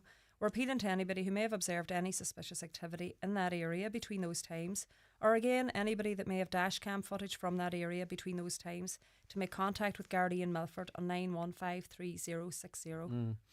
All right, Bunbeg now, criminal damage again, unfortunately. Yeah, this incident happened on the Harbour Road in Bunbeg on Friday the 23rd of May in and around 11:45pm. So Gardaí were alerted by the fire services. They attended the scene of a fire at a coffee van at that location, and it was quite extensively damaged, the coffee van, as a result of the fire. Which is someone's business. It is, of course, yeah, it's their lifeline possibly, yeah. And it hasn't been ruled out that this may have been started maliciously. So our investigations are ongoing. We're appealing again. Every appeal, we're looking for dashcam footage. It's invaluable to us as part of our investigations. So if anybody was in that area and if they had a dashcam between 11pm and midnight on that date, if they can contact Gardaí in Bunbeg on 074 953 1333, or if anybody has any relevant information, we'd like to hear from them. Yeah, more and more people with the dash cams, which is, it's critical, you know, especially if you're involved in a minor road traffic collision, or maybe someone in front of you is, but also obviously then it has this effect that they pick up so much, and often they can be such an important factor of an appeal, which is why it's become a mainstay. It's a no-brainer, but so many people have dash cams. It can be such an important information source. Yeah, and as you often say and rightly say, that they don't have to go through the footage themselves. Yeah. Drop it onto us, we'll go through it. Yeah, that makes it much easier. Yeah, for sure. You've got tech people in that area. Okay, Ballybofey theft now. Yes, this is Gardaí in Ballybofey are appealing for assistance of the public in relation to the theft of it's a 10-foot aluminium ladder. It was taken from outside a house in the Millbrae area of Stranraer between 9pm on Thursday the 22nd of May and 8am the following morning, Friday the 23rd. So this ladder had been left outside overnight. If anybody observed any suspicious activity in that area between those hours, or if anybody again can assist with relevant information, we're asking them to contact Ballybofey Garda Station on 9137740. And you know, I'm not proportioning any blame in this case, but it might act as a wee reminder to people also, just to secure items. You know, even lawnmowers, last week certainly there was plenty of lawnmowers in action out in the gardens locally. So if anybody has anything of value, you know, tools, lawnmowers, make sure everything's secured. There up in are your shed at night time. opportunistic criminals out there. And just to factor in, if you can imagine, if you're at home or in your office, the roof's about 8 feet. So a 10-foot aluminium ladder, someone walking with that or loading it, it should or could, potentially stand out. Right, to Buncrana now, the Inishowen district, and some thefts. Yes, Gardaí are investigating the recent theft of oil burner motors and ignition starters from a number of properties in the area of Earlsfort and Buncrana. These thefts are believed to have occurred between approximately 3:30am and 4:30am on the morning of Sunday, the 25th of May. So just Sunday gone there. We're appealing for dashcam footage from that area between 3 and 5am on that date. We're particularly interested in hearing from anybody who may have observed a man in the area on foot. This man was of slim build and wearing a hat. He was observed to the rear of one of the properties in the early hours of that morning. We'd also like to hear from anybody who may have observed, again, suspicious activity, vehicles or any people in that area in the early hours of Sunday morning. Contact Gardaí in Buncrana on 932 0540, and again the Garda Confidential line 1800 666 111. And look, should anybody come across these types, these are quite expensive items. If anybody should come across them for sale on a second hand basis, alert us. It could be totally legitimate, but we would rather just check the matter out anyway, just to rule it out. Just to recap, this is in the early hours of Sunday the 25th of May, so that's Sunday just past, between 3:30 and 4:30am. And the person would have been in and around the area for a period of time, I'd imagine. We don't see a peak in this. I think that's the kind of appeal, and they all are the same really, where someone should have some critical information. There may be a camera at the back of the house or what have you, and they're so blooming affordable now. Everyone should have a couple of cameras around the house. The fantastic motion detection, they send you a message as soon as something is spotted. You know, they won't trigger every time a fox runs past. They have human detection, and you know, you can get them for €60 now, and the battery lasts for 3 or 4 months, and you just recharge them. And you can check them on your phone or your telly if you've got a Fire Stick or what have you. All right. Anyone with any information on any of that, please get in touch. Your help is critical in the investigations. And just as well, Greg, if anybody has a house in that area, maybe they live away from that house, and it is, just maybe check on your property, you know. Because often haven't we seen, you know, in holiday homes, people come to visit, they fire the oil heating on and there's nothing going. Exactly, and it could be the theft of oil, or indeed their burner could be gone. A caller says, I was told that an uninsured car cannot be seized when it's parked in a public space, only when it's being driven. They can also not seize it until it's 3 months out of tax. It is being driven regularly, and I've reported the issue twice over the last month. Is this information correct? No, so just to clarify this matter, so an uninsured car can be seized by Gardaí, whether it's being driven or if it's parked in a public place. It can be seized if it's believed to be uninsured. I just wanted to run through just to remind people in relation. Can I ask a question on that? And I'm not trying to be awkward, right? So my insurance policy allows me to drive a car. I haven't done it just in case it doesn't. It allows me to drive a car that's taxed and NCT'd without insurance. So how would that be determined, sort of in a parked vehicle situation? Further inquiries? Yeah, well, that would flag up, you see, in our system or on our ANPR. But even if I don't notify the insurance company, it's insurance extension. As long as the car's NCT'd and taxed, a lot of insurance policies you can't. It's not for everyday use. It would be for an occasional specific situation or what have you. But I think a lot of people's insurance. But presumably the investigation would determine that anyway. It would, yeah. Okay. Well, we would do background inquiries. It wouldn't be unless we were. You're not going around towing cars left, right, and centre. Certainly not. No, unless we were of the belief that it was uninsured. That you wouldn't. So give us the further info then. Yeah, no, it's just, look, in relation to the importance of having motor insurance, just want to issue a wee reminder today too. So if failure to have motor insurance or driving without insurance in Ireland is generally punishable by, and sometimes I don't think people realise the seriousness it is. So I just want to make people aware, you know, that you can receive a fine of up to €5,000, 5 penalty points, and at the discretion of the court, a term of imprisonment not exceeding 6 months. So the court can decide that you can be disqualified from driving instead of incurring these penalty points. In that case, you will be disqualified for 2 years or more for a first offence, 4 years or more in the case of a second offence, and committed within 3 years of the first.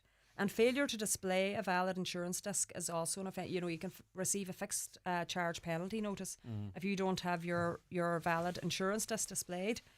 And this is actually quite important too. When a member of An Garda Síochána believes that a vehicle registered in Ireland or outside of Ireland is being used in a public place without insurance, that vehicle may be impounded. So if a car hasn't been taxed for 2 months or more, the Gardaí have the authority to seize it. Okay, interesting. So you're required to have motor tax. I think people are generally aware of this anyway. You are legally required to have motor tax and to display your motor tax disc. Again, you can get, if your car is parked along the street and it hasn't got a valid motor tax disc displayed, you're liable to get a fixed charge penalty notice for the non-display of the disc. And I think in areas where there are traffic wardens, they can issue those. They can, of course, as yeah. well. Yeah, Okay, so it's just something to be aware of as well. Yeah, definitely. And just driving without insurance, it's a big no-no. And also too, now with the number plate recognition software that every guard has at their disposal, but also is installed in some patrol vehicles, it's not surprising we've seen a huge reduction in the amount of people being detected driving without insurance. Yeah, and we have this app. Every guard has a work phone. We have a mobility app, and that app, as well as the ANPR system in the cars, we have the app on the mobile phone to check whether or not you're insured, and a range of other offences also, you know. Okay. So there is a certain, there's a grace period there of, say, 2 months in relation to tax. Yep. There's zero grace Listen, period in sometimes relation the to person insurance. you bought the car from is stolen, sending off Exactly, the logbook, or they've lost it and they have to order a new one. There's a grace period There is. But I think 2 months is reasonably fair. After that, theoretically, your car could be seized if It could, it's not yeah. taxed. Well, there's zero grace period in relation to insurance. Oh, of course, yeah. And also, too, now it's well worth noting as well that the database is updated daily as well. It is, of course, yeah. All up to date information so comes to. if your insurance expired at midnight and you're 11 o'clock or whatever, and 8 o'clock in the morning, it's flagged on the software as well. Yeah. Right, okay, we're heading in towards another public holiday. We do know, and I think particularly when there's more traffic with the good weather, or summer for that matter, the weather doesn't have to be great. We see more people on the road. There's a big variance of traffic, and we do this every time, Grania, because we know it's a black spot. Really, effectively, can be on the calendar. So what's the advice and what's the activity of An Garda Síochána? Well, look, it's going to be the usual road safety appeal. We do this, as we approach every bank holiday weekend. As you say, the roads are going to be busier. It happens every bank holiday weekend. More families out on the road, doing activities. There was some of the you've got parents tractors, you've got bikes, you've got caravans, you've got you've got tractors. Of course, you've got every thing with wheels is out at this time of year. You have, and even with legs, because a lot of a lot of the sports clubs and that too would often the bank holiday weekends have, runs or cycling events out on the road. So as we are approaching another bank holiday weekend, so a policing plan will be in place in order to protect people, their property, and to ensure just that the roads are a safe place to be. So we're just making our usual appeal. We're asking everybody, we're saying this all the time, slow down, please slow down. Look out for vulnerable road users. Take regular breaks while you're on a long journey to avoid driver fatigue. Don't drive while under the influence of alcohol or drugs. I did check now before I left, and within the past week across Donegal, 8 arrests were made in relation to driving while under the influence. So 4 of those were for drugs and 4 for alcohol. I know last week there was, I just can't think off the top of my head, I know it was 17 or 18 maybe last week but perhaps a lot of the arrests that were made last week in the spell of good weather, there was an increase in the detection of drivers. It was all alcohol related, but maybe that had something to do with the fact too a lot more people were out in beer gardens. They were out maybe out having barbecues, things Running like that. after as well too. Of course, yeah. So this week it was 4 arrests this week for drug driving and 4 for drink driving, and that's too many. That's too, one's too many. So we're asking everybody, please do not ever consider getting behind the wheel of any type of vehicle while under the influence.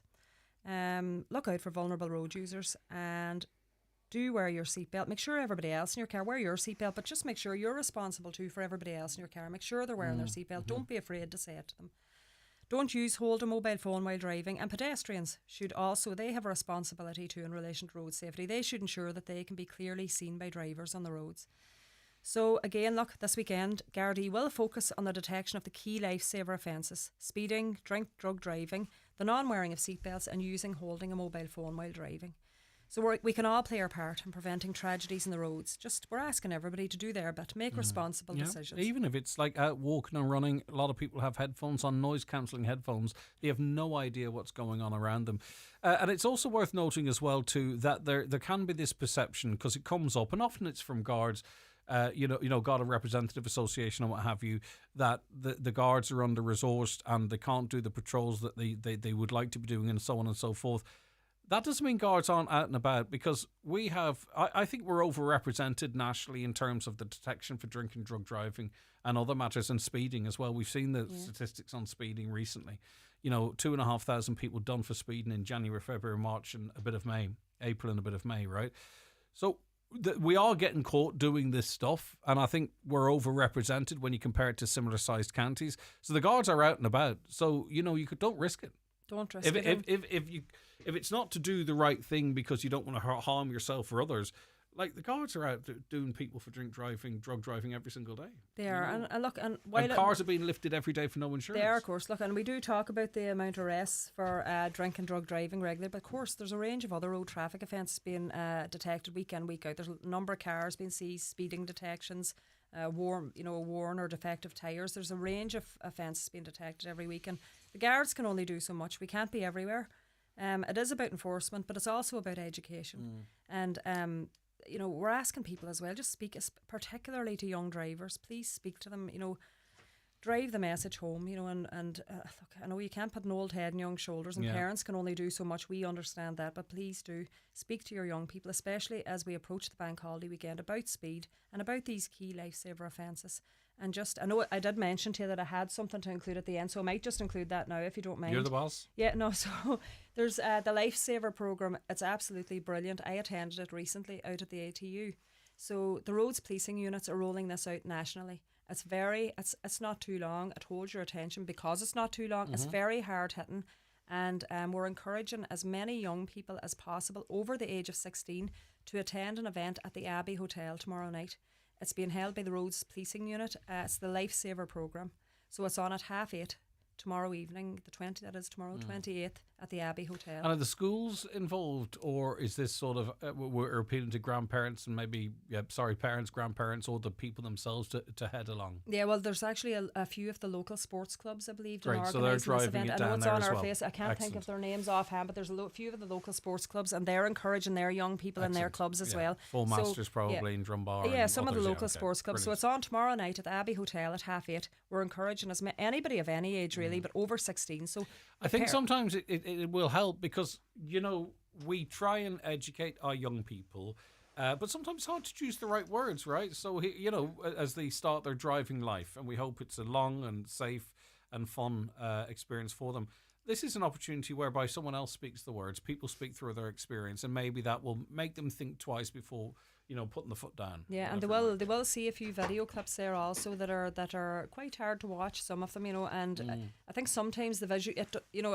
has a lot more of an impact when you watch a video and they'll hear maybe a story from a victim or somebody who's lost a loved one, through a road traffic collision. So please do speak to your young people. Tell them that's on tomorrow night, the Abbey Hotel at 8:30, and encourage them to go along. All right, there's another opportunity to be back down in the Abbey Hotel later in the year because do you like that? Good segue. That was a good, yeah. Good one, yeah. Because the Donegal Youth, the Donegal Garda Youth Awards, we launched them last week in a very vibrant Carndonna setting. And I'm not sure I want to see that garden shorts again. But anyway, the Donegal Youth Awards were launched last Tuesday, and applications are being invited. Yeah, I know. My notes might have been a bit long last week about it, so I'll summarise it this week. I'll make it a bit shorter. Right, So the Youth Awards. For yourself, make it nice and short, and just stick all the notes to your colleagues. Lovely. Yeah. Wouldn't be like you. You've worked it out. You figured me out. Yeah. So look, the Youth Awards, they celebrate people between the age of 13 and 21 from across Donegal. So the Gardaí, in conjunction with Supermax and the Abbey Hotel Donegal Town, they recognise that a lot of good work is being done by young people in every community right across Donegal. So awards will be considered for nominated young people who make their communities a better place to live in. The nomination process is open. We're now inviting the public to nominate a young person they know who is committed to making a difference in their community. There's 4 separate award categories: Individual Award, Group Award, Special Achievement Award and Community Safety Award. You can get a nomination form from any Garda station. You can email dg.gardayouth.awards@garda.ie and you can request a copy of the form there, or you can download it from the Garda website, garda.ie, and the form is also available in Irish. So you can submit it then to me at Letterkenny Garda Station. You can just drop it in and leave my name in the envelope or post it into the station for me, Garda Grania Doherty. They have to be in by 12 p.m. on Wednesday the 2nd of July to be considered. So the awards event will take place later this year in the Abbey Hotel, and we're very grateful to you again this year, Greg, that you've agreed Well, to... I don't own the Abbey. You've aged to put up with us again this year and do MC, and we're very grateful As long for that. as I don't have to watch you try and put the balloons up. No, that would... If you just give me a text and say, right, the balloons are up. Thankfully, there was no recording of that. If you've ever seen Six Gardaí wrestle with balloons, I mean... It was atrocious. and I wouldn't mind, but you could almost see tempers beginning to flare. Oh dear. But it's great to have an anchor sponsor like Supermax as well, which is great. We're so grateful to them. The Abbey Hotel's always, it's like so many facilities around the country, supported the community. It was a great show. The food's great. It's a great setting. And it's a great thing to get along to. And if you're lucky enough to be nominated, we look forward to be selected. We look forward to it. But everyone who's nominated is recognised. Yeah, and everybody who's nominated is invited to the awards event. You know, and everybody You're gonna is have to push given that a bit recognition. more. Yeah. Actually, try and broaden out. Like we had a great crowd last year, but I want it to become a bit more. You know, like it was lots of great music and fun, and it moved along. The speeches weren't too long either, and I think it's a good night out for community groups. So we should try and push that a bit as well. Yeah, and do you know what? It boosts the morale of the young person involved so much. It recognises what they do. Yeah. You can get all the deets on Garda Síochána Donegal Facebook page. So obviously you heard Grania very clearly reading out email addresses and all that kind of stuff, and it's dot this and dot the other. It's lovely to see it written down, and you can get it on the Donegal Síochána Facebook page. It makes it much more easier there. Now, we did talk about Go Purple Day previously. Now, following the very sad passing of a member of An Garda Síochána, it was deferred. And it's upcoming now. It's another Friday. It's towards the end of this month, and it's a very important day as well. It is, yeah. So this is our National Day for Domestic Abuse Awareness, Go Purple Day. It takes place on Friday, the 30th of May. So this Friday coming. Gardaí, people will see Gardaí out and about this Friday wearing like a purple ribbon on their uniform to mark the day. So Go Purple Day, the aim of it is to increase awareness of domestic abuse. It also raises awareness of the many support services that are available to those who are sadly experiencing it. So just a few events that are on. Buncrana Community Policing Unit, they're going to hold a coffee morning at the Inishowen Co-op in Carndonagh on Friday, 30th of May, between 11am and 1pm to mark the day and to raise awareness about the support services that are available locally. So Lifeline and Inishowen will be at that coffee morning to advise and also to distribute information about their services. Gardaí in Donegal Town will hold a coffee morning also Friday morning between 11 and 1pm, where information again will be distributed about the local services, and everybody is very welcome to attend either or both of these events. So we'll post the details about these also to our Facebook page later today. Gardaí from Letterkenny Community Policing Unit and Lifford will be out on the beat on Friday wearing purple ribbons and distributing information leaflets so about local support services that are available. And we're going to be talking to the public, giving out the leaflets to them. Our aim this year is to call into cafes, hairdressers, barbers, gyms, public buildings to leave a few of our leaflets there. So maybe if somebody is in having a cup of tea in a cafe, and you know, if the leaflets are made available to them on the tables, so discreetly they can lift one and take it home with them. And it kind of ties into last Monday's event in the Silva Tassi, I believe it was, where it was engaging with, you know, people that working in the same facilities that you're talking about, how to talk to someone or react to someone's comments in relation to addiction, domestic abuse, etc. So it all feeds into this this thing that's ongoing. I think it was a very successful event. So in case any of the hairdressers locally or beauticians, or you know, in case they missed that event, just that I will have some of the stickers, because they have a sticker there now, a QR code stick on the mirror so that people can discreetly scan it and get all the information they need. So I have spare stickers. I'll have them with me just in case anybody missed that event also, so I can distribute those also on Friday. So now Garda Catherine Callahan also, she'll be planting purple flowers. I believe there's a big flower bed or a big planter outside the station in Lifford. Catherine is going to be planting, she'll be flat out Friday morning planting purple flowers from 10am. Can we throw wet sponges outside? at her? Well, oh no, that's the next item, isn't that's it? the next item. She's asking if anybody would like to help, anybody with green fingers, if they would like to assist Catherine on Friday morning, please do go along. And do you know what? If a few show up for a chat, I think even so, just to have it, it's not organised, but it's sort of an open invite. Come along and have a chat. Exactly, it'll be very informal and a bit of fun as well, you know. So look, it's about raising awareness. So we would also ask people just to speak to each other about domestic abuse. You know, it's not a topic that should be swept under the carpet. Speak to people about it, and without realising, you might give somebody the courage or the support, you know, to reach out for help, if they need it, rather than dealing with it alone. So, and we would also like to say, if anybody, or you or somebody is a victim of domestic abuse, please do come to speak to us at any Garda station. Of course, if it's an emergency situation or if you're in immediate danger, call 999 or 112. But anybody can come in and request to speak to us in private at any stage at any of our Garda stations. Yeah, and there's great resources in there as well. Okay, that's fantastic. That's this coming Friday. So the Guards always have a good, strong presence at Relay for Life. 2025 was no different. You were down at the ATU in Letterkenny, and I just want to, just in case, I just want to make your day a little bit better, but maybe you threw a wet sponge at Grania.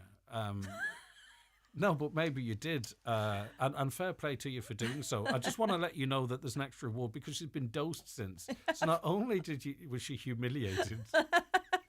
Are you enjoying this? No, I'm not.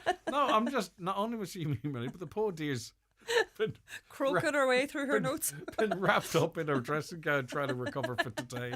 But anyway, listen, I'd say it was mostly the rain falling from the sky than that.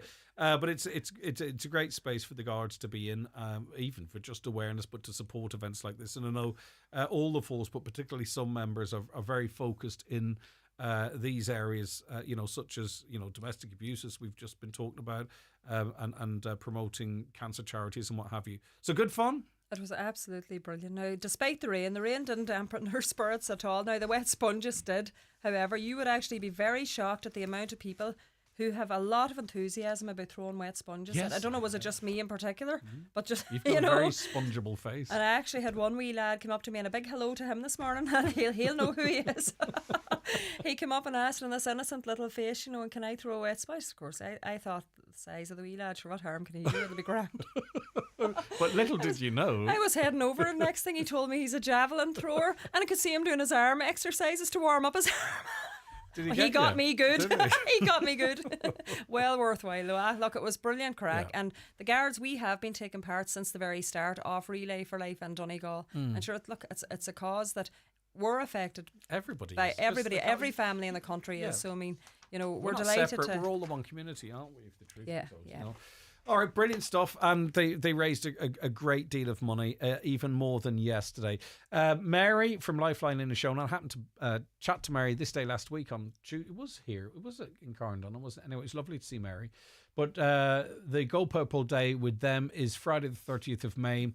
And it's between 11 a.m. 1 p.m. in the Co-op Carndonna. Show support and wear something purple. The community policing unit will be there as well, and it's all about raising awareness. So that's from Mary at Lifeline Inishowen, who is a very busy lady, and we want her to be less busy. Really, we really do. So we could stamp that awful business out of society. All right, Grania, listen, thanks very much indeed. No problem. Don't forget to check out the Garda Facebook page for information on the Donegal Youth Awards. Every person that's nominated is recognised. It's a wonderful thing, even if they don't get through to the next round and then go on to represent the county. It's a lovely thing for a young person to know that they're appreciated and they're making a strong contribution in their own way. You know yourself. All right, Granny, thanks. Thanks, Greg. You'll be able to watch that back on our Facebook pages. Listen back. It didn't go up the last time you were on because the camera was juttering, just in case I think I've got something against you. But the camera was going so bad I couldn't use it. But it will be up. It'll be up later today. And it'll be back live with you after the 10 o'clock news next Tuesday. Need some help in the bedroom? Cherrymore create hinged, sliding and walk-in wardrobes, perfect for maximising space and adding elegance. Visit their showroom or find out more at cherrymore.ie, proud sponsors of today's show. All access to Audi is all yours with the 252 Audi range. Enjoy exhilarating test drives, exciting offers, introductory incentives, and exclusive product packs for a limited time during Audi All Access in dealerships nationwide. Discover all the advantages to owning a new Audi this summer. Terms and conditions apply. Audi. Vorsprung durch Technik. It's the Right Price Tiles wood flooring and bathware 70% off sale. Get up to 70% off all your purchases. Up to 70% off all tiles, all wood flooring, all bathware. Everything's reduced in store. The 70% off sale at Right Price Tiles, wood flooring and bathware. Stores nationwide. Sale ends Sunday. Sizzling savings at Doherty Super Value Carndonagh. 33% off salmon sides and trout fillets. 25% off housekeeper's roast. And 2 for €8 across the signature taste range. Great food, great prices. Shop smart and local with real rewards at Doherty Super Value Carndonagh. Celebrate your love at the award-winning Villa Rose Hotel and Spa Ballybuffet. The elegant Capri Suite hosts up to 300 guests with a private garden and romantic stone cottage for unforgettable wedding photos. Experience exceptional service that turns your dream wedding into reality. Visit villarose.ie to start planning. This month, Foy's in Ballybuffet and Letterkenny are having a massive display clearance sale. We're making room for new arrivals with incredible discounts on display furniture, including sofas, dining room furniture, bedroom furniture and more. It's your chance to grab top quality furniture at unbeatable prices. With the largest showrooms in the Northwest, Foy's is the place to shop interiors and paint. Foy's, where the best deals are waiting for you. Need finance for a van, bus, truck, forklift or construction equipment? Talk to someone who knows Donegal. Daniel Carlin at First Citizen Finance. From small businesses to large operators, we finance a wide range of assets with flexible hire purchase or leasing options. Call Daniel today on 087 2729 681. Proud sponsors of the Letterkenny Motor Show. Lending criteria, terms and conditions apply. First Citizen Finance DAC is regulated by the Central Bank of Ireland. The school holidays are almost here, making it the ideal time to start your child's orthodontic journey at Blue Poppy Dental and Orthodontics in Letterkenny or Donegal Town. Book a summer appointment today and get ahead for September with braces, aligners and expert care all under one roof. Book now by calling Blue Poppy on 074 97 40404. At Cherrymore Kitchens and Bedrooms, Donegal Town, they have fantastic packages on full home renovations. Whether you're looking to update your kitchen, bedroom or living room, visit cherrymore.ie. Proud sponsors of today's show. Print Supplies and Frosses delivers managed print solutions that save you time and money. With remote servicing and local support, we take the hassle out of printers and photocopiers. Stay efficient, stay supplied. Email sales@printsupplies.ie today. Print smart, save money, trust local. Put your best foot forward for National Heritage Week. Organise an event that helps your community explore our foundations. From ancient stone to local song or something unique we can all enjoy. Register your event at heritageweek.ie today. National Heritage Week is a programme of the Heritage Council supported by the Local Authority Heritage Networks and the Department of Housing, Local Government and Heritage. At Restex Beds, we are celebrating 50 incredible years in business. And we are introducing our brand new Glenveigh mattress. Comfort that's as legendary as our half-century legacy. Experience 50 years of bedding excellence at Restex Beds, Mountaintop Letterkenny. Restex Beds. Leave the rest to us. If you know the beauty and skincare product that suits you best, you'll find them at McGee's Chemist Letterkenny. From moisturisers, cleansers and toners to day creams and night creams. McGee's have the top brands you know and love, like Lancôme, Clarins and La Roche-Posay. Also Elizabeth Arden, Vichy, Nukes and many more. All at McGee's Chemist, Main Street, Letterkenny and online at mcgees.ie, where the best costs less. Who's watching your home while you're asleep, at work or on holiday? With the Sheridan Security Alarm System, you can be assured of round-the-clock monitoring. Our central monitoring station is on duty 24 hours a day, 365 days a year, monitoring homes and businesses in the Northwest for intruder, fire, panic and medical signals, giving you the peace of mind you deserve. Sheridan Security Systems, Bonagee, Letterkenny, protecting what you value most. Call us for a free quotation on 9126 6025. Try more alfresco flavours for less with Lidl Plus. Cue the barbecue with fish, Board B approved meats or poultry, 3 for €9. Serve the Spud-tacular with deluxe baby potatoes, 43% off, now 79 cents. Scan your Lidl Plus app and enjoy more for less when you go full Lidl this summer. Highland Radio weather updates with McElhenney's. Get set for summer with all new arrivals dropping every week, from fashion to footwear and homeware to cosmetics. Discover more in-store or shop online at mcelhenneys.com today. There'll be further outbreaks of rain and drizzle into the afternoon, though it'll become lighter and patchier by evening with a good deal of dry weather at that stage. Mostly cloudy, temperatures 10 to 14 degrees. Now, we are joined in studio by Owen Fury, who's the Vice Chair of the Irish Signals and Systems Conference, which is being hosted by the ATU, and it runs over 2 days, Monday and Tuesday, June 9th and 10th. And Owen, good morning to you. Thanks for calling up. Appreciate it. Good morning, Greg. Right, so the theme of this year's conference, or the theme of the conference, is signalling our strength. Our strength as a region? Yeah, so our strength as ATU, our strength as Donegal, and our strength as the wider research community within Ireland. So we're very fortunate to bring this conference back here. It's been in ATU, well, in the former LIT a number of times, and I chaired it in 2020, but with COVID, we actually ended up online, so we didn't get a chance to bring the people here. So myself and Ruth Lennon are on the steering committee, and we were delighted to be able to bring people back. So this year we have a special theme of signalling our strength. Now, signals and systems, it sounds kind of boring, and it's an academic conference, but it actually doesn't have to be boring. It's all electronics, any kind of communication, any kind of computing. So this year for the signalling our strength, we really wanted to build on our own strength. So we have a number of particular keynote speakers that we're very excited to be able to bring back to ATU. Talk to us about some of those speakers. Yeah, so first of all, we have one of our ATU's best academics, I suppose, Dr. Marion McAfee. She's a senior lecturer in control systems, so Marion's living in Donegal town,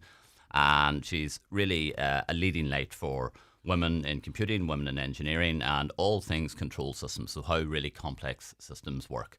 So we've one of our own from ATU, and the other two are kind of academic diaspora from Donegal, but working elsewhere and flying the flag fairly high. So we have Professor Mary O'Neill from Queen's University. Mary was actually the youngest ever professor in engineering in Queen's at 32. And she's from that wonderful McLuhan family down in Glantays, where I think there's 3 engineers and 3 medical doctors. So they're very, very strong. And Mary's a professor of information security, so the very, very complex aspects of how information is transferred over and back. Joining us as well is another one, and actually it just so happens that they're also from Glantays. So we have Professor Thomas Ward. Thomas is in Dublin City University and one of the leaders of the Insight Data Analytics Research Centre. So Thomas works in sensing and interpreting, physical physiology and behaviour and how we analyse that stuff. So these 3 keynote speakers will give addresses, which the aim is actually to make it understandable. It won't be just, screens full of formula. It's trying to bring this to the wider audience. And that's what we want to do. We want to signal the strengths we have and, pass on the type of knowledge and the great things that are happening to the wider community in Ireland and also in ATU. And is this with a view to attracting investment? So in other words, a particular area that's under this umbrella, for an example, that we could be highlighted as the epicenter of it in this country. I remember that there was the time the talk of of AI, and there were calls and good calls. Let's let the Northwest be the hub of our approach to this. What came of that, I don't know. But there are opportunities here, aren't there? I think there's a move on, say, for instance, renewable energies. With the Derry, Donegal focus in that area. Why not in the tech space or in other areas as well? Yeah, well, the tech space is very, very strong. And we've very strong relationships, obviously, across the border. An awful lot of our academics actually came from the University of Ulster, and we've been building up together. Because events like this they signal our strengths to the wider community, to industry, to other researchers, and we've huge numbers of collaborations. In ATU, we're part of massive university networks across Europe and across the world.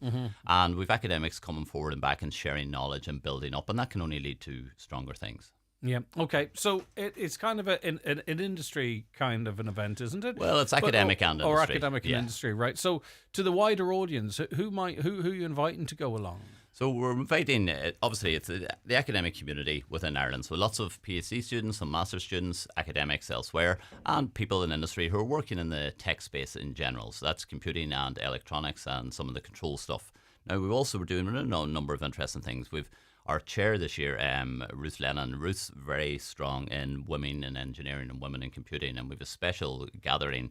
There'll be like what they call a fireside chat between herself and Maria and Marion, to try and promote this. So what we're trying to do is we're trying to promote. We're not forcing people into these STEM areas, but we're giving them opportunities. 100%. And it's very, very strong. If you see it, you can be it. We've seen that all the time. So to whom are we signalling? To whom? Well, and how do we actually get the fantastic information from this conference to their ears and eyes? Yeah. Well, so we don't want to be speaking in a vacuum, do you know? No, we definitely do not now. And we're signalling to the world, to the academic community to start. So the conference is co-sponsored by what's called the IEEE, it's Institute of Electrical and Electronic Engineers. And this is a very, very high level body. So all the research that comes out of that, there's over 60 academic papers being produced. And these are all new research from round about 10 of which are actually from ATU, which is very strong from our PhD students. So we're signalling to the community that, we're strong, we're doing stuff. Since we've become ATU, we're working really, really well with our colleagues in Sligo and Galway. And there really is Neart Lakela. Like, we are very strong together, and we also work very, very strongly across the border. And as well as those high-level keynote speakers, we in our area, we've got professors all over the place. Like professors from Carndona, professors from Minch, a number of those in the University of Ulster. And my own supervisor, Professor Paul McKevin from O'Ville, who passed a couple of years ago, and Professor Kevin Kern, who was on, he was my other supervisor. So they're probably responsible for where I've ended up. Well, to blame. But we're just building and showing our students at all levels. Yeah. That we bring the stuff back to the classroom, all the new stuff we learn. Okay. Well, listen, we've a role too, not just us at Highland, but the media, because the more we cover issues like this, they get out there as well, and we'll fulfil that duty closer to the time. Brilliant. This was just an early sort of an early reminder. Actually, it's not that early. It's June. Yeah, it's June, so it's coming around very quick. You know when you think it's February, right? Yeah. So June 9th and 10th, Monday and Tuesday. How do people find more information? Well, if they look in, we have a wonderful website, actually, the web developer from Cranach here in McLaughlin, but if you look in www. I had to get a Buchanan man too. ISSC.ie. And we've actually the Irish Signals and Systems Conference, so ISSC.ie, and we utilise that wonderful image of Fanet Lighthouse, which embodies signaling to the world, So check it out, and if anyone's interested, there'll be information about lots of the other great projects that ATU's running. And we're very, very strong. We work in such a range of things. I'm a computing lecturer, and we do computation for all things. So it could be gamification for primary schools, it could be offshore wind, it could be tons of things. So there's a lot happening. Brilliant stuff. Okay, exciting. We'll tap into that a bit more too, I think, going forward. Owen Fury, Vice Chair of the Irish Signals and Systems Conference. Thank you. Thanks very much, Greg. We'll be back with the news, which will be a little bit late. Stay where you are. Bring your dream kitchen to life with Cherrymore. Discover functional, beautiful designs with a wide range of colours and styles to suit any project. Learn more at cherrymore.ie, proud sponsors of today's show. It's easy to feel trapped when you're dealing with mortgage arrears. The worry, sleepless nights, the impact on you and your family. But there is a way out. Welcome. Come on in. At Awalia, our door is always open. We're here to help and ready to listen. Get free, confidential support and practical advice to help you take control of the situation by visiting mabs.ie/Awalia. That's mabs.ie/Awalia, an initiative of the Government of Ireland.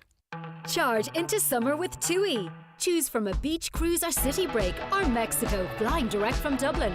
Holiday sorted. TUI, live happy. Summer Sounds at Harvey's Point. Every Wednesday from May the 21st until June the 25th, a magical evening of music, song and dance from some of Ireland's greatest stars. Gourmet dinner, the warmest of welcomes. Don't delay. Book today. harveyspoint.com or 074 972 2208. That magical evening on the shores of Loch Esk awaits. Thinking of changing your floors? Why not see what Florid Letterkenny has to offer? Florid have a large selection of solid, semi-solid and laminate click vinyl wood flooring together with a fantastic choice of parquet, herringbone flooring, all at incredible value. Don't delay. Call Florid today on 087 161 7008. The Irish Independent says the all-new Dacia Bigster offers style, comfort and agility. It's the big family car with big space, big tech, a big boot and big hybrid power with a not-so-big price tag. From an incredible €29,990 with low-cost finance options available. Visit your local Dacia dealer from the 2nd to the 9th of June for our big dealer sales event to find out more. Price excludes delivery and related charges. T's and C's apply, subject to lending criteria. Offers are limited. See dacia.ie.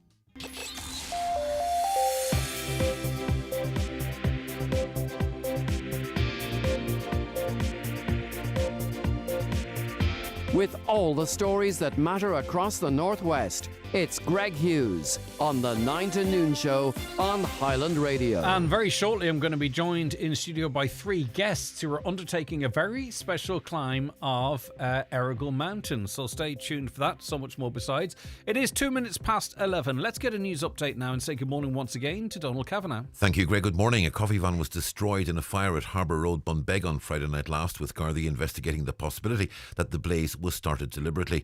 It began shortly before 1:45. Arson hasn't been ruled out. Gardaí are seeking dashcam footage from the area between 11 p.m. and midnight. Donegal County Council has confirmed the preparation for a business case for Letterkenny Fire Station is underway. It should be complete by mid-July.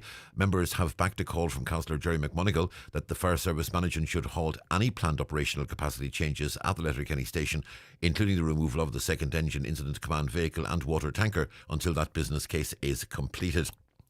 Developers are to be allowed to apply for a 3-year planning permission extension in a bid to bring more homes on stream. The Housing Minister is seeking House Cabinet approval for the rule change this morning. It would allow extra time where developers have faced delays. There are calls for an additional public holiday to be introduced. Councillor Jimmy Kavanagh proposes a holiday be held in July in honour of St Columkill. He believes it's appropriate given that the other 2 national saints, St Patrick and St Bridget, are already recognised. He also says that Ireland has 2 holidays less than the European average. Gardaí are investigating the recent theft of oil burner motors and ignition starters from a number of properties in the area of Earlsfort in Buncrana at the weekend. They happened in the early hours of Sunday. Gardaí particularly interested to hear from anyone who may have observed a man in the area on foot who was of slim build and wearing a hat. And Donegal County Council is to write to the Education Minister and the Children's Minister expressing concern regarding the rising use of smartphones and social media among children. Councillor Brian Carr says the recent Netflix show Adolescence highlighted the impact smartphones and social media can have on young people. He wants the government to state what plans or policies they have to roll out in order to protect children's well-being. And we're back with these stories and more again at 12 noon. Thanks very much indeed for that, Donald. We'll be back with more after a really short break. Stay where you are.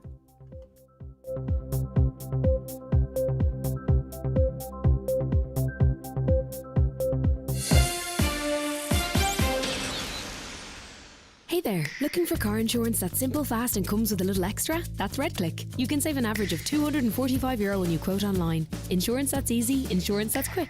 Whenever you need us, you just need to click.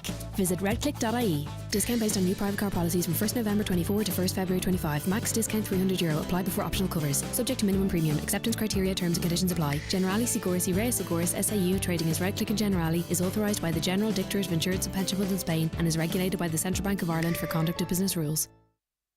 Okay, now as we wait for our next guests into studio, catching up on some of your comments coming in so far this morning. Greg, can you please say a huge thank you to the person who found my phone outside Marks and Spencer's on Sunday evening and handed it in? Yes, of course. It's lovely, isn't it, when you get your stuff back and you think it's gone, but it's not, which is great. And I'll get to more comments in a moment. But I'm joined in studio now by Daniel O'Reilly, who's an athlete with a keen interest in football. Good morning to you, Daniel. Thanks for your time. Thanks, Greg. It's great to have you in. How are you keeping? Not too bad, thanks. Good stuff. We also have Natalie McFadden, who's a coach. Good morning to you, Natalie. Morning, Greg. Thanks for calling up. And also Pat McLaughlin, head coach and chair. Right, and good morning to you. And of course, we are talking in relation to the Northwest Special Olympics Club, Letterkenny. Talk to us a little bit about the club, Pat, if you don't mind first. Yeah, well, the club's been going up about 25, 26 years now, and we deal in basketball, football, and just recently golf. So we deal with a lot of athletes on a weekly basis. Yeah, and how many athletes? Not an exact figure, but are we? We have about 25-30 at football. Probably a wee bit more on the basketball on a Saturday. Daniel, is it just football? Is that your special interest, or what sports do you play? Well, I play every teams. I play for Northwest. Brilliant. Ireland games as well. So you're an international footballer? Yes, very, yes. Wow, that's an amazing achievement. Do you play basketball as well? No, just football. You just kick with your feet and leave the handball to other people? Very, Yeah. very. Yeah, I've seen players that play Gaelic football and soccer, and sometimes in soccer the kick out and they go up with it with their hands. You wouldn't want to be doing that, mixing fair enough, basketball and football. I saw that actually in Finn Park. It was a Galway United player. He played GEA for Galway as well, and the ball came out into the centre circle and up went the hands. Natalie, do you is it cross sports coaching that you do, or no? I just if you could coach just the move a football little team. bit closer to me if you don't mind. Sorry, yeah, I just coach the football team in the Yeah. Northwest Club. Yeah. And how many sessions do you do? How much time? We train every Wednesday, so we do on a Wednesday night in the vestry for an hour and a half, and then usually once a month we go either to Oma or Antrim and we participate in the league. All right, Yeah, very it's a good. seven-side Okay. league. And you must love it. Oh yeah, I love it. I've been involved now in the club for 12 years, so since 2013. You don't stick about that long unless you're enjoying it, do you? Well, no. There's good coaches and there's good committee members, so it's really good. That's very good. And how is all of this work sort of funded, Pat? Is it through donations and volunteers? A lot of it is fundraised by ourselves. We have just this hill climb we're going to speak about in a minute is donations. So we do quite a bit of fundraising ourselves because we don't get kind of grants for everywhere like some people do, but we get there. But the impact of what you do is astonishing in giving people opportunities and training and socialising, and it's multifaceted, isn't it, the benefit for people that take part? Yeah, it is brilliant. I mean, the athletes will tell you it's a good social aspect for them. Like Daniel, we've got other players as well, and we travel kind of all over. So we've got a big one coming up in June, and we'll probably meet a lot of new friends there as well in Belfast. Now, we're speaking in the context of a very special climb. It's the Climb Errigal with the Northwest Special Olympics Club. It's on the 7th of June with a 10 a.m. start. And people are invited to meet at the Errigal Car Park at 9:40 a.m. And donations are in aid of the Northwest Special Olympics Club, Letterkenny.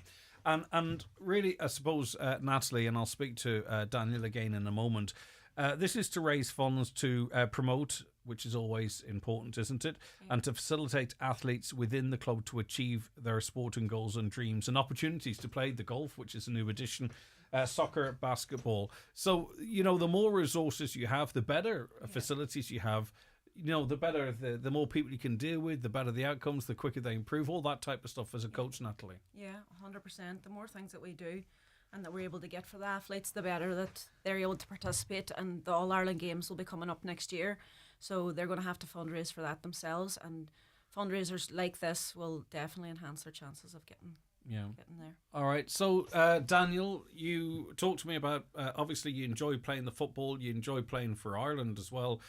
What else do you enjoy about taking part with the Northwest Special Olympics Club? What's that? Just what I'm going to say. Well, read it out. Okay. Or don't read it. It's up to you. Okay. Daniel, Yes. can I just say one thing? Go on. Relax. This is Right. your time. Yeah, very. So don't speak quickly. Take all the time that you need. I'm in Okay. no rush. Okay. I want to hear exactly what you feel and what you want to say. Okay. I played as a forward for Northwest. I am the chosen captain of the CC team. I got elected for Ulster in the last All-Ireland Games, so I am hoping to get to play for Ulster again. All games are played in Oma or Antrim on a Saturday, so all the athletes and coaches go on the bus to games. I played as a defender for Ireland Dancers Room for the team. Brilliant, Don. Well done to you, Daniel. What has been the highlight of your playing career so far? You've done so much. Is there one game or one experience that sticks in your head most? I think pulling on the national jersey. Yeah, would have to I be think one so. of I those, wouldn't it? very. Yeah. I mean, you're joining an elite club there, aren't you? Definitely. And scoring that penalty, remember? What in the- penalty? Yes, in the scored a All-Ireland penalty. games. All-Ireland games. The celebration. Do you remember who we were playing against? Was it Munster? Munster, I think. I think it might be. Stick it to Munster. Very. Yeah. Brilliant stuff. Top ends, Daniel. Yeah, I can say that. Very good. Lovely. And celebrated. Did you run wild or what happened? A little bit. Just a little bit. Hey, Just a why little come bit. you score a penalty Yeah. in a big game? Well, if I had the energy to run, but I wouldn't stop running. I'd still be if I running. remember right, it was a winning penalty. It was. Yeah, nice one. And as coach, very proud, Natalie, of very course, of the proud. whole I was team. coach on that team actually, and Daniel got called up late to that team. So to have a club member there that day and to score that penalty was amazing. Yeah. So really, what we're talking about here is continuing to support the fantastic work that you do, to allow Daniel to have those amazing experiences and the experiences to come. And it's not just in football, of course, as we mentioned, soccer, which is football, you know yourself, basketball and golf as well. Pat, you know, the more you're supported, I've said this again, I'm going to reiterate it though, the more you're supported, the more you can do. That's really it. There's no limit. It's just as much funds is available, you can expand or develop or you know. I think there's some ones that have not actually got to all Highland games or that yet, and if we can expand the club, then we can bring everybody in and everybody gets that challenge. And Daniel talked about coaches and all that kind of stuff, right? Not coaches like you, Natalie, but coaches, bosses and stuff. Like, how is that all funded through fundraising and stuff as well? Yeah, it's we charge them a small fee every week. Yeah. It's all put into the kind of hat. But it's not going to cover the whole. No, expense, it doesn't cover. So it's doesn't just cover something it, like aye. that. That's significant. We speak to people about kind of sponsorships and that. Just with the hill climb. Magette Against I love the Travel way you're calling sponsored it a as hill. a coach. He's not used to mountains. Have you been up it yet? No. Well, I wouldn't call it a hill. Oh, well, Yeah, okay, sorry. I've got a picture of it here. Look, it's Yeah. up to the moon. Yeah, Greg. to be able. So Magette Against Travel have sponsored a bus for Who did? I want the company's Magette name. Against Magette Against- Travel. Brilliant company. They never found wanting. Yep. They have sponsored a bus for the athletes and the volunteers, and Watsons have, believe it or not, they've sponsored a Portaloo for the No, it bottom of the doesn't mountain. surprise me. So- Another brilliant businessman, local John Watson supporting. Yeah. So we're still kind of looking for sponsorships. Yeah. no, Okay, and- so if there's any other businesses out there, we've got Watson's that have very kindly donated the Portaloos, McGettigan's Travel, who are organising some coach travel. It's not just helping the young people and not so young people that are taking part in these sports as well. It's backing the likes of Pat McLaughlin here, head coach and chair, and Natalie McFadden, who's been coaching now for 12 or 13, is to say, listen, you know, we're backing you in the work that you're doing to make people's lives so much better. Daniel, I don't know, are you undertaking the climb, or are you just going to turn up in the day, or just maybe watch on Facebook? What's your plan? Sometimes, maybe. Yeah, maybe. We'll see what the crack Daniel's is. got a very important date on the 15th of June. He's heading to Italy with the Ireland futsal Right, well, team. we can't. I'm sorry, we can't risk an injury. Yeah. We're So gonna we'll give probably you, help out at the bar. Right, we're Watch gonna nothing. we're giving you a pass for the climb because you've got some serious business to do in Yes. Italy for us. Might stay at the bottom and help out, Daniel. We're fine down anyway. Yeah, brilliant stuff. Okay, how do if there's any parents listening and they think, wow, I'd love my young person to sort of get involved in this, Pat, how do they go about doing so? Well, they can not come the on- climb. I'm on about sort Oh, of the club the in general. Yeah. organisation as They a can whole. come onto the Facebook page, just leave their details in a private message. We start from 16 upwards. So if they leave their names and a contact number, myself or Nikki will get back to them as soon as we can. Yeah, and Natalie, you know, it's a fantastic way to, you know, maximise our individual potential for growth. You know, if you're lucky, if you're good enough, like Daniel, you know, who's to say where you could end up? Yeah, exactly. We've had a few new players come in this year, and they've really just achieved so much in the space of a few months, both in football and this new sport, golf, coming in as well. The amount of older athletes now that have, you know, gone on in the years that are finding it a wee bit more difficult to play in the soccer or turn into golf, and they're actually really good at it. So it's a different discipline. It's a different, it is. So we'll try to introduce a few things in where we can keep them in the club. It's no kind of too strenuous for them. So we're looking to introduce bocce. The golf's just new, but we're trying to you're introduce. going to have to say what that is. Bocce? I have no clue, but it's indoor balls with a Oh, softball. right, okay. So we're hoping. I'll tell you that indoor curling too is fantastic. Yeah, it is. Yeah, but That's it's huge. not an It's Olympic sport, so that's just Well, the sad thing about it. But it is pretty good. Curling's not in the Winter Olympics? No, it's not in the Special Olympics. Oh, is it not? Of program, course. no. So right, okay, yeah. That But bocce's come in the last couple of years. For lower ability. So it's quite a good sport, kind of for Yeah. the ones who can't play football anymore. 100%. But you or still get basketball, involved in and they can competition. still be Yeah, involved. So we're kind of looking at ways where we can still keep these athletes involved that can't play the football or the basketball. Golf's another one. You don't need to be 100% to play golf. No, yeah, exactly. But there still are opportunities through. Yeah, there. the opportunities right through. Yeah, it's so. getting big everywhere now, so it is in all the Special Olympic clubs. Yeah, it is. It's funny because there's a massive community of blind golfers as well. In fact, I think we had someone from this area is really high up in that. It on the face of it doesn't seem quite as accessible as it is. But golf is really accessible. Daniel, I mean, are you going to be picking up a golf club anytime soon? I think you're just so dedicated on the blooming football. He is. He's coming near retirement. He is? No, That's not too far. Whereabouts do you play, by the way? Do you have a specific position that you like to play, or Maybe a defender. Yeah. I like to play defender. Good stuff? Yeah. Well, the defenders, we know how important it is. Yeah. And what football team do you support? Well, I'm going to say, but I'm going to say Chelsea. Chelsea. Well, do you know what? That's not too bad. I mean, they robbed Aston Villa there of a Champions League spot, but Chelsea's all right. I thought you were going to say Manchester United. Probably not. No, and I was going to have to sympathise with you. No, Chelsea's all right. It's not the worst. You can't take the hand out of Manchester United fans anymore because they're just so downbeat, and you can't have to crack with them. It's just like, I know we are. You don't know. Push back here. All right, brilliant stuff. Listen, Daniel, best of luck with everything. And you're going to Italy in June. Yeah, it's the 15th of June. 15th of June. Well, listen, you'll do as proud of, no doubt. Is there anything else that you want to add? Or I'm going to say one more thing. Take your time. I'm going to say to my dad, happy birthday. Oh, wow. Jane messaged in, morning all, can you say a bigger hello to Daniel from us all from the Deanies in Rithmullen? That's Jane Deany.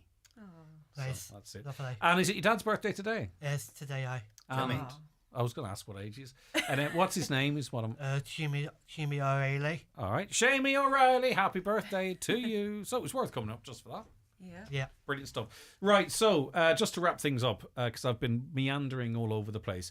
It's a climb up Errigal with the Northwest Special Olympics Club. It's on the 17th of June. It's a 10 a.m. 7th of June. Sorry, Natalie. 7th of June, 10 a.m. start.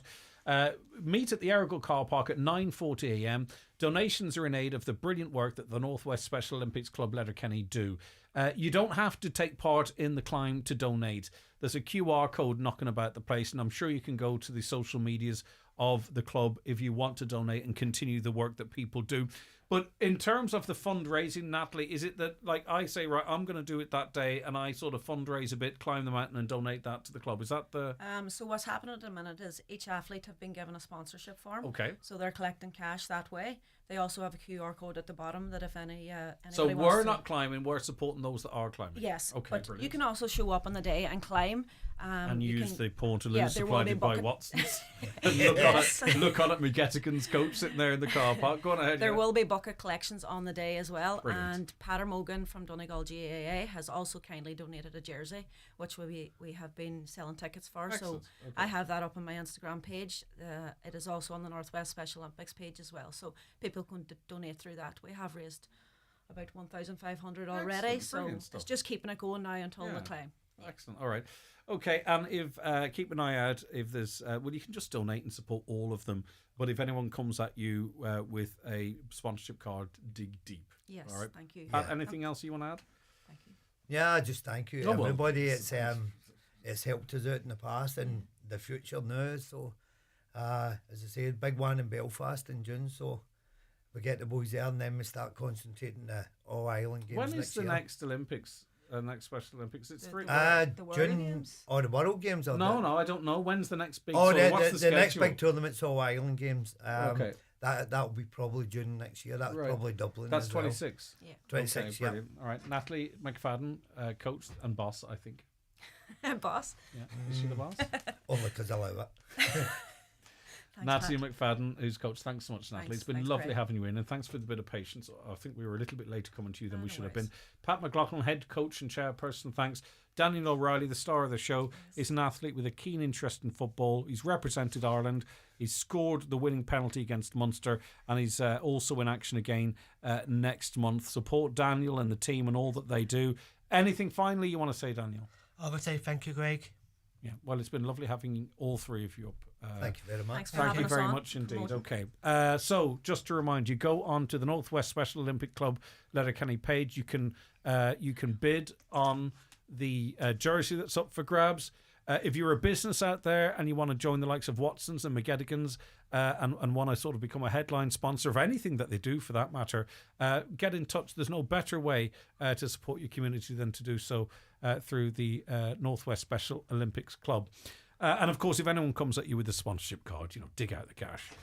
We'll be back with more on the 9 till noon show after the break. The county's #1 talk show, The 9 till noon show on Highland Radio. With 29 years of experience, Cherrymore is trusted across Ireland for exceptional quality and service. Let their expert team guide you from concept to completion. Cherrymore.ie, proud sponsors of today's show. Discover a new way to cook outdoors with the Ninja Woodfire Electric Barbecue Grill, now at Ben Sweeney Euronics. It's a grill, smoker and air fryer all in one, with 7 cooking functions, no charcoal, gas or flames needed. Woodfire technology delivers real smoky flavour anywhere, in the garden, patio or in the campsite. Weather resistant and ready year round. Get the Ninja Woodfire Electric Barbecue Grill at Ben Sweeney Euronics, Letterkenny and Dunlow. The Peugeot sales event is here with fantastic offers on the Peugeot electric and hybrid range, including the stylish 2008 SUV, Fastback 3008 and spacious 7-seater 5008. Enjoy up to €1,500 trade-in bonus, a free 3-year service plan, 5-year warranty and a free home charger. To avail of these amazing offers, visit McGinley Motors Peugeot for this special sales event from the 23rd to the 30th of May.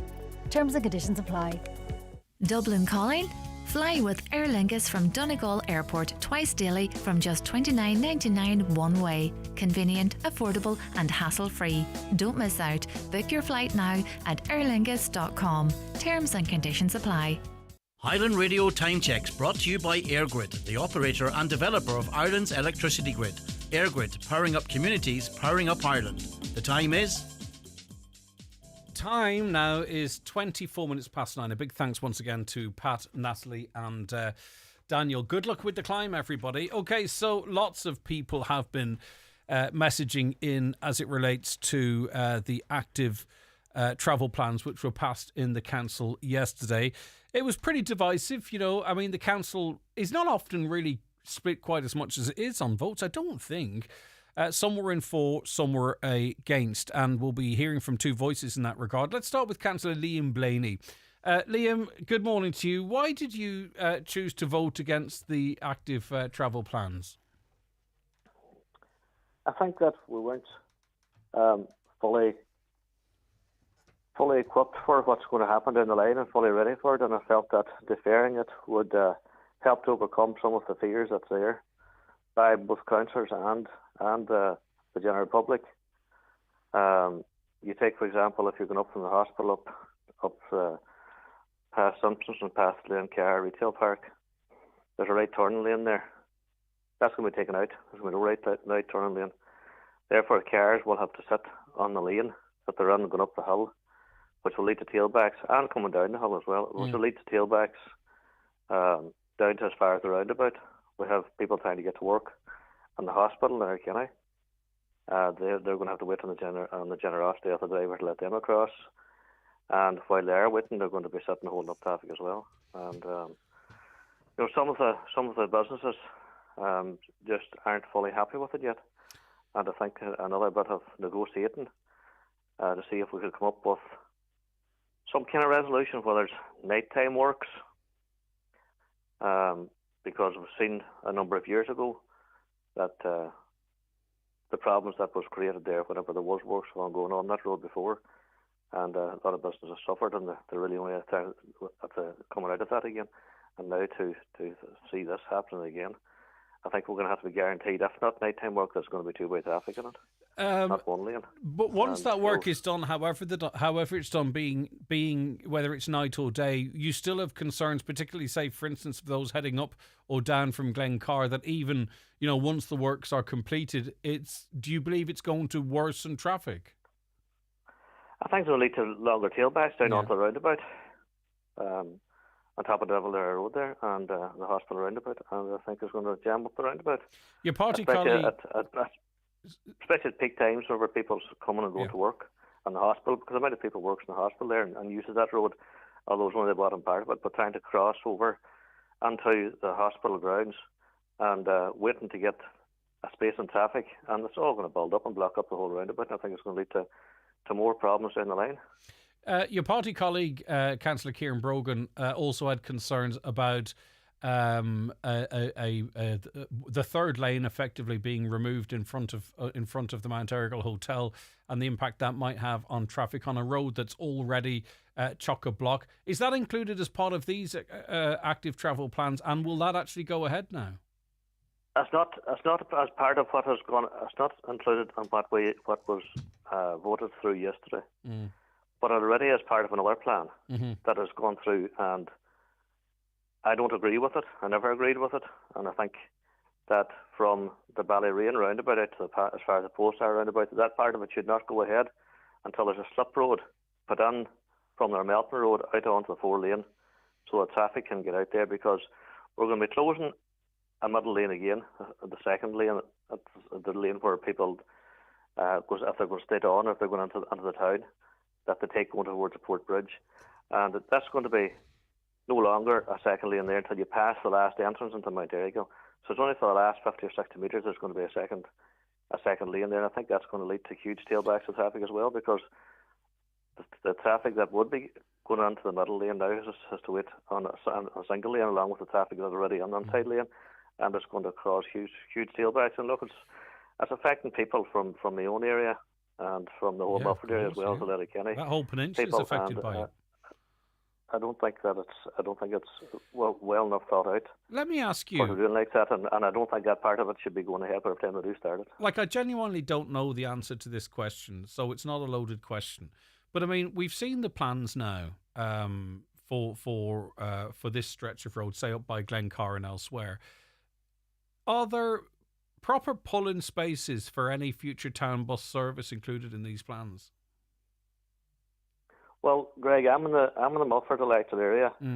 I take the cue a lot from my own party colleagues. Well, I'll tell you what I'll do. Liam, I'm not dodging your question. I'm taking my own cue from that. But we still have a voting, so try and keep informed as much as I can on it. Yeah. And as far as I'm concerned, and I can't guarantee this, but I think that there's no pull-in for the buses. Like, there's another problem with it. If we're talking about active travel, cycle, scoot, walk, obviously we will need. The town needs a proper bus service. There are proposals for that, maybe 2 or 3 buses doing the rounds.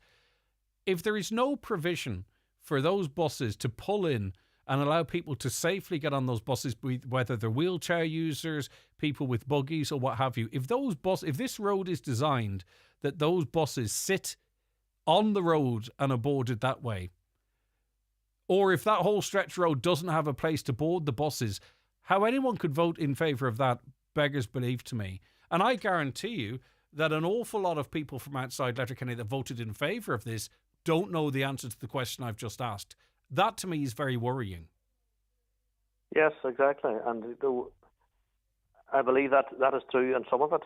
I don't know if that's the case in all of it, but it is the case in some of it. Okay. And I think that the bus service, well, on this road, There is no bus service on it, first of all. No, which is one of the busiest but there are areas plans. of the town and one of the most highly populated Of course, areas but there of are the town. plans for a proper bus service. Now, I'm not saying what's there at the moment isn't proper, but in other words, that you can go around town either on public transport, cycling or walking. And if this road doesn't have proper pull-ins for people with a disability, people with buggies, for them to safely get on that bus without holding up traffic, well then, for me, I cannot understand how anyone could vote in favour of them. I'm not saying these plans are wrong, but the basics need to be gotten right. It feels to me about how we spent upwards of 15 million on a road into the town that emergency services can't get through on. And are we going to repeat the same mistakes again, not thinking about things in advance? Stay there, Liam. Councillor Thomas Sean Devine of the 100% Redress Party, he voted in favour of the active travel plans. Thomas, good morning to you, and why? Morning, Greg. Morning, Liam. Why did I vote yes, Morning, Sean. Greg? That's your question. It sure is. Greg, it wasn't an easy decision, to be fair and to be honest. The reason I voted, the funding was there, Greg. I have a lot of friends, a lot of people using e-scooters, electric bikes, going to and from work. For an example, up where I live, if they didn't use the e-scooter, Greg, they would have to leave the home 20 minutes earlier to get into the town to their job with a car. So we need these cycle lanes. And Greg, I know it's a small chain and a big link to the traffic problem in Letterkenny, but it has to go back to government, Greg. They sent the funding up for the cycle lanes without using the Ring Road, the One-Day Hall Road, all these other roads. It needs to be done. Donegal County Council needs the funding to get these roads on the road on the go. Well, Greg, Thomas, now, as far as we can only deal with what we have at the moment, right? So the 10T That's project is continuing as it is, so we can't adjust that or we can't change that. And as you say, there is a tranche of funding here for the active travel plans that is there right now. Whether or not we could access it again into the future, I don't know. I'll put that to Liam in a moment. But my question to you is this: other than your neighbours that use scooters, do you believe this will improve traffic? The traffic congestion will be the same, or do you believe it will worsen the movement of vehicular traffic in Letterkenny? Honestly, what of those three options, Honestly, what Greg, do you believe the answer is? And I speak from the heart when I say this, Greg, here. What we do now is not going to help the traffic in Letterkenny. Will it make it worse? To be fair, I don't think it's going to make it any worse, Greg. If we can get so many people to use a bike or you see, Greg, the bigger picture here is we're going to have electric bike system set up that you see in Dublin and out there in the cities. This is all going to be in Letterkenny, but for us to get that, we need the cycle lanes and we need proper footpaths for people to use. Do you ever you be down in Dublin, Thomas? I presume, or do you? Maybe you don't. I don't be down much. Do you see many people on bikes down in Dublin? I do. Do you? I do. Okay. I just don't. I don't. Any time I definitely see people cycling. I see empty cycle lanes if I'm And I completely see honest. the argument with people about the cycle lanes and the 4 lanes out there and whatever. And I heard an argument in the council yesterday that this 2.5 million could have been used up for the road there, the One-Day Hall Road, and that's not. No. That's money for cycle lanes, Greg. It can't be used for roads. If that was the case, why did they not spend the 15 million that they done on the 4 lanes? Why was that not spent on a bridge over the Swilly? Because when I brought this up at council, I was told that this money has to be used for active travel. It couldn't be used for roads. You know what I mean? So the money's there for the active travel, the cycle lanes, and that. If it's there, we have to use it. Like, it's Liam's government that is sending this money up. Why are they not sending the money up for the roads? Why are they not sending money up for the One-Day Hall Road, the other ring roads around the town? Yeah, and it's a good question, but maybe a question for another day, because, you know, this is local here, and government policy, and whether Liam's responsible for that's a different kettle of fish. And don't get me wrong, I wouldn't be found wanting in asking those questions. But Liam, use it or lose it. You know, do you buy that argument? And look, it's not perfect, but when we do get the rest of the development, this will dovetail nicely into it. So we take a bit of pain now for the benefits into the future. Is it use it or lose it in your view? I don't believe it's use it or lose it. As I said, it was looked to be deferred, and that's not losing it. And I think there's serious concerns there by both the public and by the business people and by people working on their university hospital in Letterkenny. And I think that it could have been deferred. We could have had discussions to see if we know what we can overcome, and I'm sure we could overcome some of the fears are still there. But I'm afraid now that it's got to go ahead yesterday and just be bulldozed ahead, and nobody will listen to him and just go and do their own thing. And I do believe it would lead to a worse traffic problem in Letterkenny, because that middle lane is taken out. Anybody's looking to cross over onto either side It's going to hold up all the traffic behind it, and it's going to lead to far worse congestion. Thomas, did you have a look at the plans, and can you answer definitively whether or not there are bays for, whatever public transport might be there in the future to pull in and allow people, with buggies or wheelchairs or limited ability to board these town buses?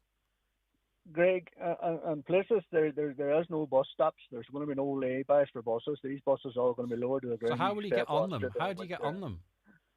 They're just going to have a stop along the road, Greg. As far as I'm aware, that's just going to be a stop along the road, and all this. And do you think that's a useful way of using public money to design a system? And it's been designed now to design a system that actually isn't future-proof to accommodate buses.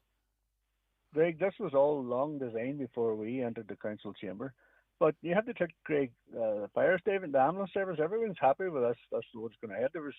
I've got one email from one business that he had some concerns along that road, the circular road.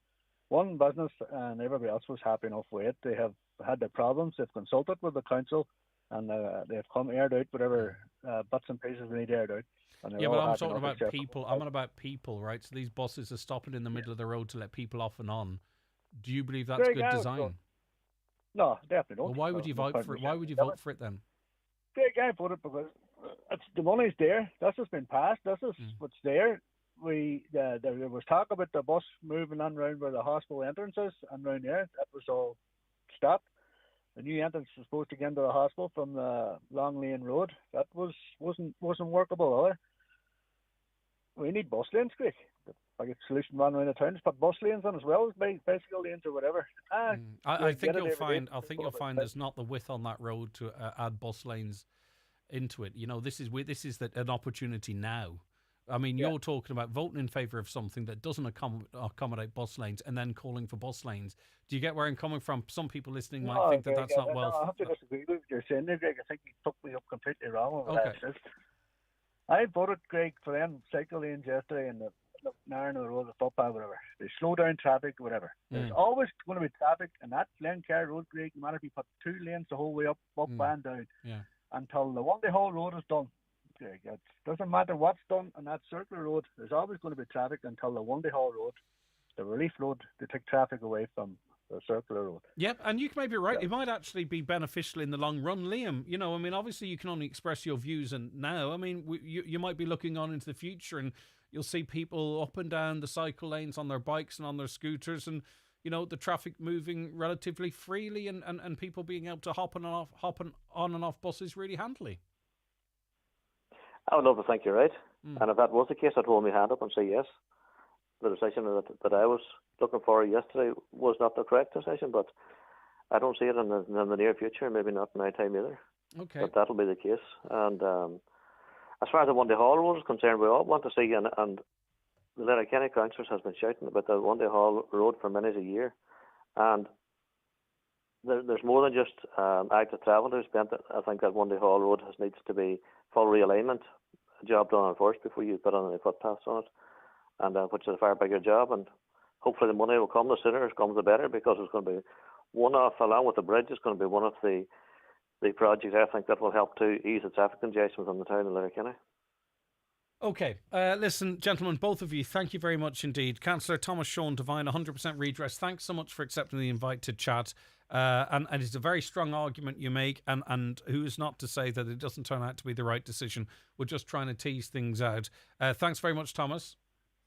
No bother, Rick. Thank you very much. Take care of yourself. And Councillor Liam Blaney of Fianna Fáil, thank you very much indeed. Your views to 086 60 25,000. I'm very keen to hear from people who live up and down the Glencar Road or use that to commute to and from work. I want to make sure that if you believe that this is a good idea, that your views are equally represented.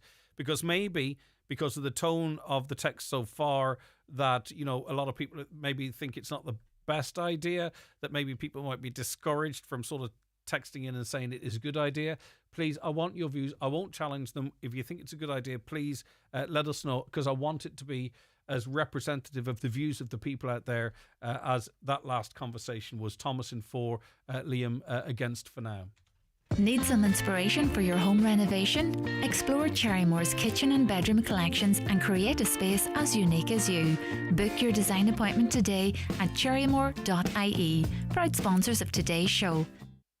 It's the perfect time to trade up with Opel. Whether you're in the market for a diesel, petrol, hybrid or all-electric, find your perfect 252 from the incredible Opel range. Order your new Corsa, Astra, Mokka or Grandland during the Opel 252 trade-up event and enjoy flexible payment options plus a €1,000 trade-up bonus. Opel's trade-up event. Find out more at Heron Auto Opel. See heronopel.ie for details. Terms and conditions apply. €1,000 trade-up contribution can be used as a trade-in or deposit booster.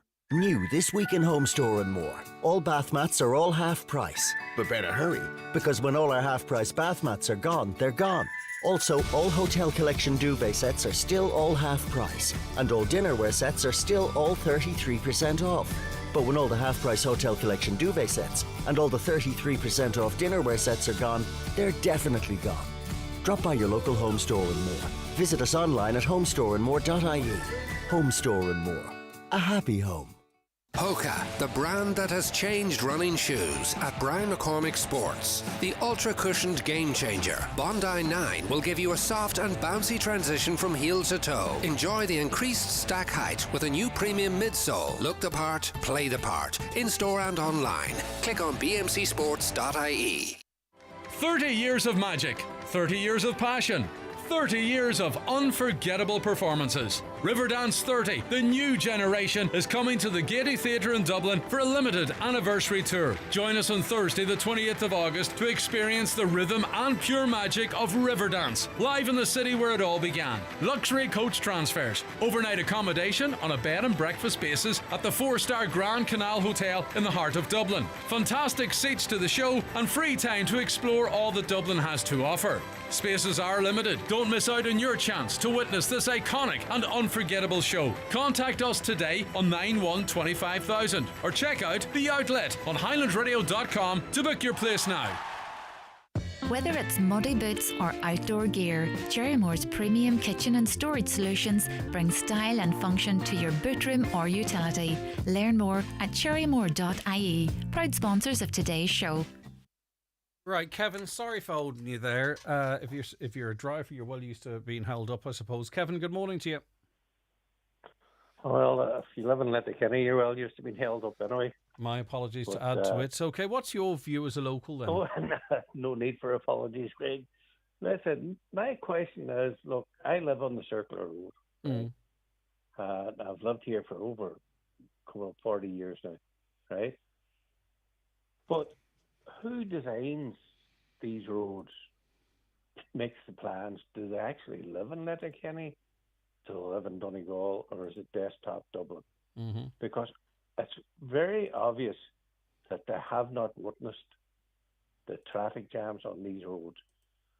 To do what they're proposing on the Circular Road, yesterday it was from roundabout to roundabout, the hospital roundabout to the top of Glencar roundabout, right? And it was going nowhere because the hospital roundabout was jammed to the throat.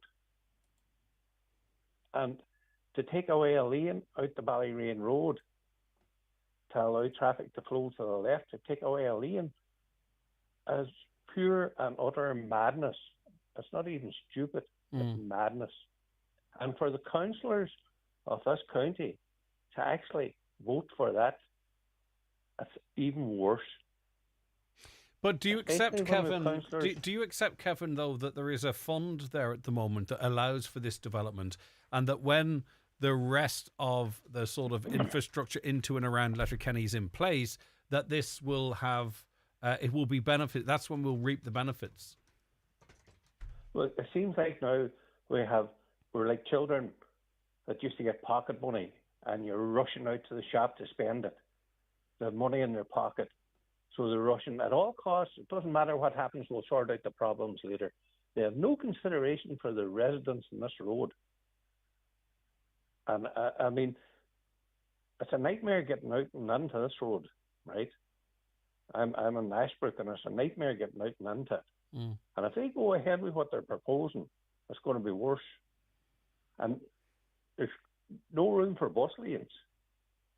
You know, what an honor God is going through their heads. They're going to have to sit down and challenge everything that comes up and see, can they get something better? And just because you get a couple of million to sort out help or for bicycle lanes, right? Look at the bigger picture. Okay. You're reducing everything down. This road that we're on is actually a very dangerous road, right? There's already been several accidents on it. Somebody was knocked down last week on it. You know, there's nobody doing the right thinking here at all. And we have councillors that have voted for this. Yeah, well, more than half of them did. All right, Kevin. Listen, thanks for your comments there. Former Strabane councillor or councillor from Strabane, Patrick Kelly's with us as well. Hi, Patrick. Good to chat to you again. Are you there, Patrick? No, we'll go to Anthony. I lost Patrick. Anthony has a great insight to this, actually, because he runs his business being a taxi in Letterkenny. Anthony, just before we get into what's proposed, how do you operate on days like yesterday, for an example, where it seemed, not sure if you were out in the cab, but it seems that for much of the day, very hard to get around Letterkenny. Does business fall off? Do you see more business? What do days like yesterday mean to your business? Well, Greg, the likes of yesterday was just it's disaster. Out there every day, for taxi men, delivery men, bus men, emergency services. It's a nightmare at the minute, And just to concur with what Kevin said there, if they go ahead with the likes of that plans there for that circular road and stuff, I don't know where it's going to. It's going to destroy the town completely, because look at that traffic there in the evening there up around the hospital and that circular road, and for the residents living there and stuff, when you have the exit lanes into the housing estates, it's hard enough. The traffic's bad. But if you do away with that now, a single lane traffic there, it's crazy. I don't know how any councillors could have voted for this. I have nothing against the cycle lanes, Greg, or anything else, but that should be deferred to get some traffic management and some relief roads in place. So on the circular road up Glencar, there's lots of ins and outs, there's turn-offs, there's access to estates and businesses and all that type of stuff.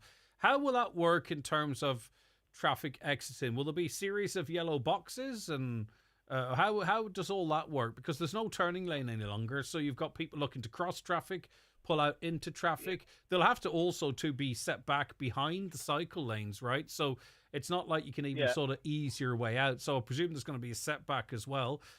So how is it all done by courtesy, if such a thing exists anymore? Well, that's the way I see it. And courtesy, everybody's in so much of a hurry, and definitely it's going to create a serious problem. And, I have to agree with Kevin and Councillor Blaney there, it definitely should be deferred, because, One Day Hall's a very busy road there. It's a disaster, it needs to be. If there was a proper road there, it would definitely take away a lot of the traffic there, going out onto the new bypass, I went on a run yesterday to Milford yesterday evening, and I come back up again, and the traffic on the Kiltoy Road was backed up to Alcorns, and it was backed up to Tara Court in the other road. That was yesterday evening. And, how long were you in that? How long did it take you to get from Alcorns into say, Arena 7? It took me 35 minutes. Jeez. And, like a lot of other men on the road, I'm out there trying to make a living, and and then you're trying to get to your customers, and they're ringing, panicking, and why you're not there, and it's an awful mess, and I definitely can't. I don't know what kind of to start working on all this. The traffic is going to be held up, and buses are pulling up in the middle of the road with the children. to let them off and let them on. I mean, it's not but their we're going to fault. see There's that nowhere- potentially with town buses too into the future, because there Yeah, doesn't seem to there's be any nowhere to bays pull for in. them. Yeah. Yeah, nowhere to pull in. There are no bays, you know. I mean, it's just definitely, you know, I have to agree with the councillors that opposed us, because this is going to cause real friction around Letterkenny if this goes ahead before any traffic management or relief roads are put in place. I mean, we all know the bottom line is the one road that we do need, and with urgency, is the bridge over the Swilly. I mean, that would you know, save a lot of problems and, you know, cure a lot of things. But I suppose whenever that comes, that's another day's work. But for in and around the town now, I definitely think that what's been proposed at the minute is definitely going to cause serious problems. All right. Okay. Well, And I'm on the road every day. Well, I that's mean, it. That's why I value I'm- your opinion so much. You're literally seeing it from a different angle. You know, you're seeing it from different places. Yeah. So I'm in and out of all these estate side roads, you know, all these relief roads, you know, and I mean, it is for us at the minute. It's you know, we'd be so glad to see the school is closed. We can relax a little bit and get a bit of peace to get around town. We're glad to see 6:30 in the evening, where we can just relax another bit, you know, because it's pure torture all day, every day. Right. Okay, Anthony, thanks for your insights, your views. I do appreciate it. Anthony, taxis in and around Letterkenny. Again, though, keen to hear if maybe you are someone who cycles or scoots to and from where you're going. Maybe this is just the best news since they started slicing bread. Let us know, 086 60 25,000. I'm not neglecting your comments, by the way, which are coming through thick and fast on various topics. I'll get to those and the weather after the break. Need some help in the bedroom? Cherrymore create hinged, sliding and walk-in wardrobes, perfect for maximising space and adding elegance. Visit their showroom or find out more at cherrymore.ie, proud sponsors of today's show. Milford Tiles, Milford Retail Park. Spring sale now on in our bathware department. Back to wall toilets, €199. 12 by 900 slider door, end panel and tray, €699. Wall hung vanity units and basin, €399. In stock and ready to go at Milford Tiles. 083 0910 707. Go electric during our 252 event and discover our full range of rewired iconic Ford cars, including the all-electric Explorer, the all-new Capri, and the Puma has gone fully electric, starting from €29,900. Ford have gone electric. Ireland is going electric. So what's stopping you? Go electric. Book your test drive at Ford.ie. Offer ends 15th of June. Price includes grant and BRT relief and excludes delivery and related charges. T's and C's apply. Charge into summer with TUI. Secure your holiday today with savings for families and adults flying from Dublin, Cork and Shannon. Holiday sorted. TUI. Live happy. Maybe you're finally on a date again, 6 months after your divorce. Or maybe you and your better half are wondering whether a cuddle could be more than a cuddle. Or perhaps you'd like to tell a woman you're absolutely mad about that you don't feel like it tonight. There are lots of times and places where we need to say what we want and what we don't want. Whatever the moment, have the consent conversation. A message from Coon, a Government of Ireland agency. Highland Radio weather updates with McElhenney's. Get set for summer with all new arrivals dropping every week, from fashion to footwear and homeware to cosmetics. Discover more in-store or shop online at mcelhenneys.com today. Okay, further outbreaks of rain and drizzle into this afternoon, though it'll become lighter and patchier by evening time with a good deal of dry weather at that stage. It will remain mostly cloudy and temperatures of 10 to 14 degrees are expected. Winds light, variable. Right, the councillors need to look at the bigger picture. It feels like they're working against us and not thinking about what they are doing. Another, could the council do their survey when the traffic's at a standstill, pick all entries, hotspots, etc., and from Letterkenny, and survey the drivers stuck in traffic, and you just might get 99% comments from the public. Ring road all day. It's a big round thing. Still Letterkenny, no place other than Letterkenny. If I hear any more about a 4-lane road, you think you're in Los Angeles. That station should be boycotted by everyone outside Letterkenny. You don't even read text from outside it. Why would you boycott us? I'm a big advocate for everything outside Letterkenny. Why would you boycott it? Why would you boycott the station anyway? And what makes you think we don't read texts from outside Letterkenny? I beg your belief. I don't think we mustn't listen regularly because you don't really know me, because I do take the hand out of Letterkenny people all the time. What you don't understand, well, maybe you do understand. If you are going to hospital from anywhere west of Letterkenny, you're going on the 4 lanes. Hopefully not in the back of an ambulance. If you are travelling to Dunlow from Strabane, from Derry, from wherever, you're going over the 4 lanes. If you're travelling back from Downings, maybe you've a wee holiday home there, or maybe you just went for a visit and you want to go to Ballabafay, you're going on the 4 lanes. The issue at the moment is an awful lot of traffic that doesn't even have any interest in Letterkenny must go through Letterkenny. Now, I implore you to look at the bigger picture here. We're not necessarily talking about people in Letterkenny. We're talking about the main town in the county, and also the fact that many people have to travel through it. If you want to go from Rathmullen or Rathmullen to the Dry Arch roundabout, you are going to be impacted by the narrowing outside the Mount Errigal, and you're going to be impacted by the 4 lanes. Do you understand? Do you get where I'm coming from? I got on a bus in Letterkenny to Fana. The driver asked where I was travelling. To 1975, I replied. That's a dig. That's a dig. It feels like a dig. The problem is that some drivers approach roundabouts like drunken donkey cart drivers. Low driving standards in this county is a big part of Letterkenny's traffic congestion. We can't choke up the Ballyrain Road anymore, or there'll be nowhere left to go for cars.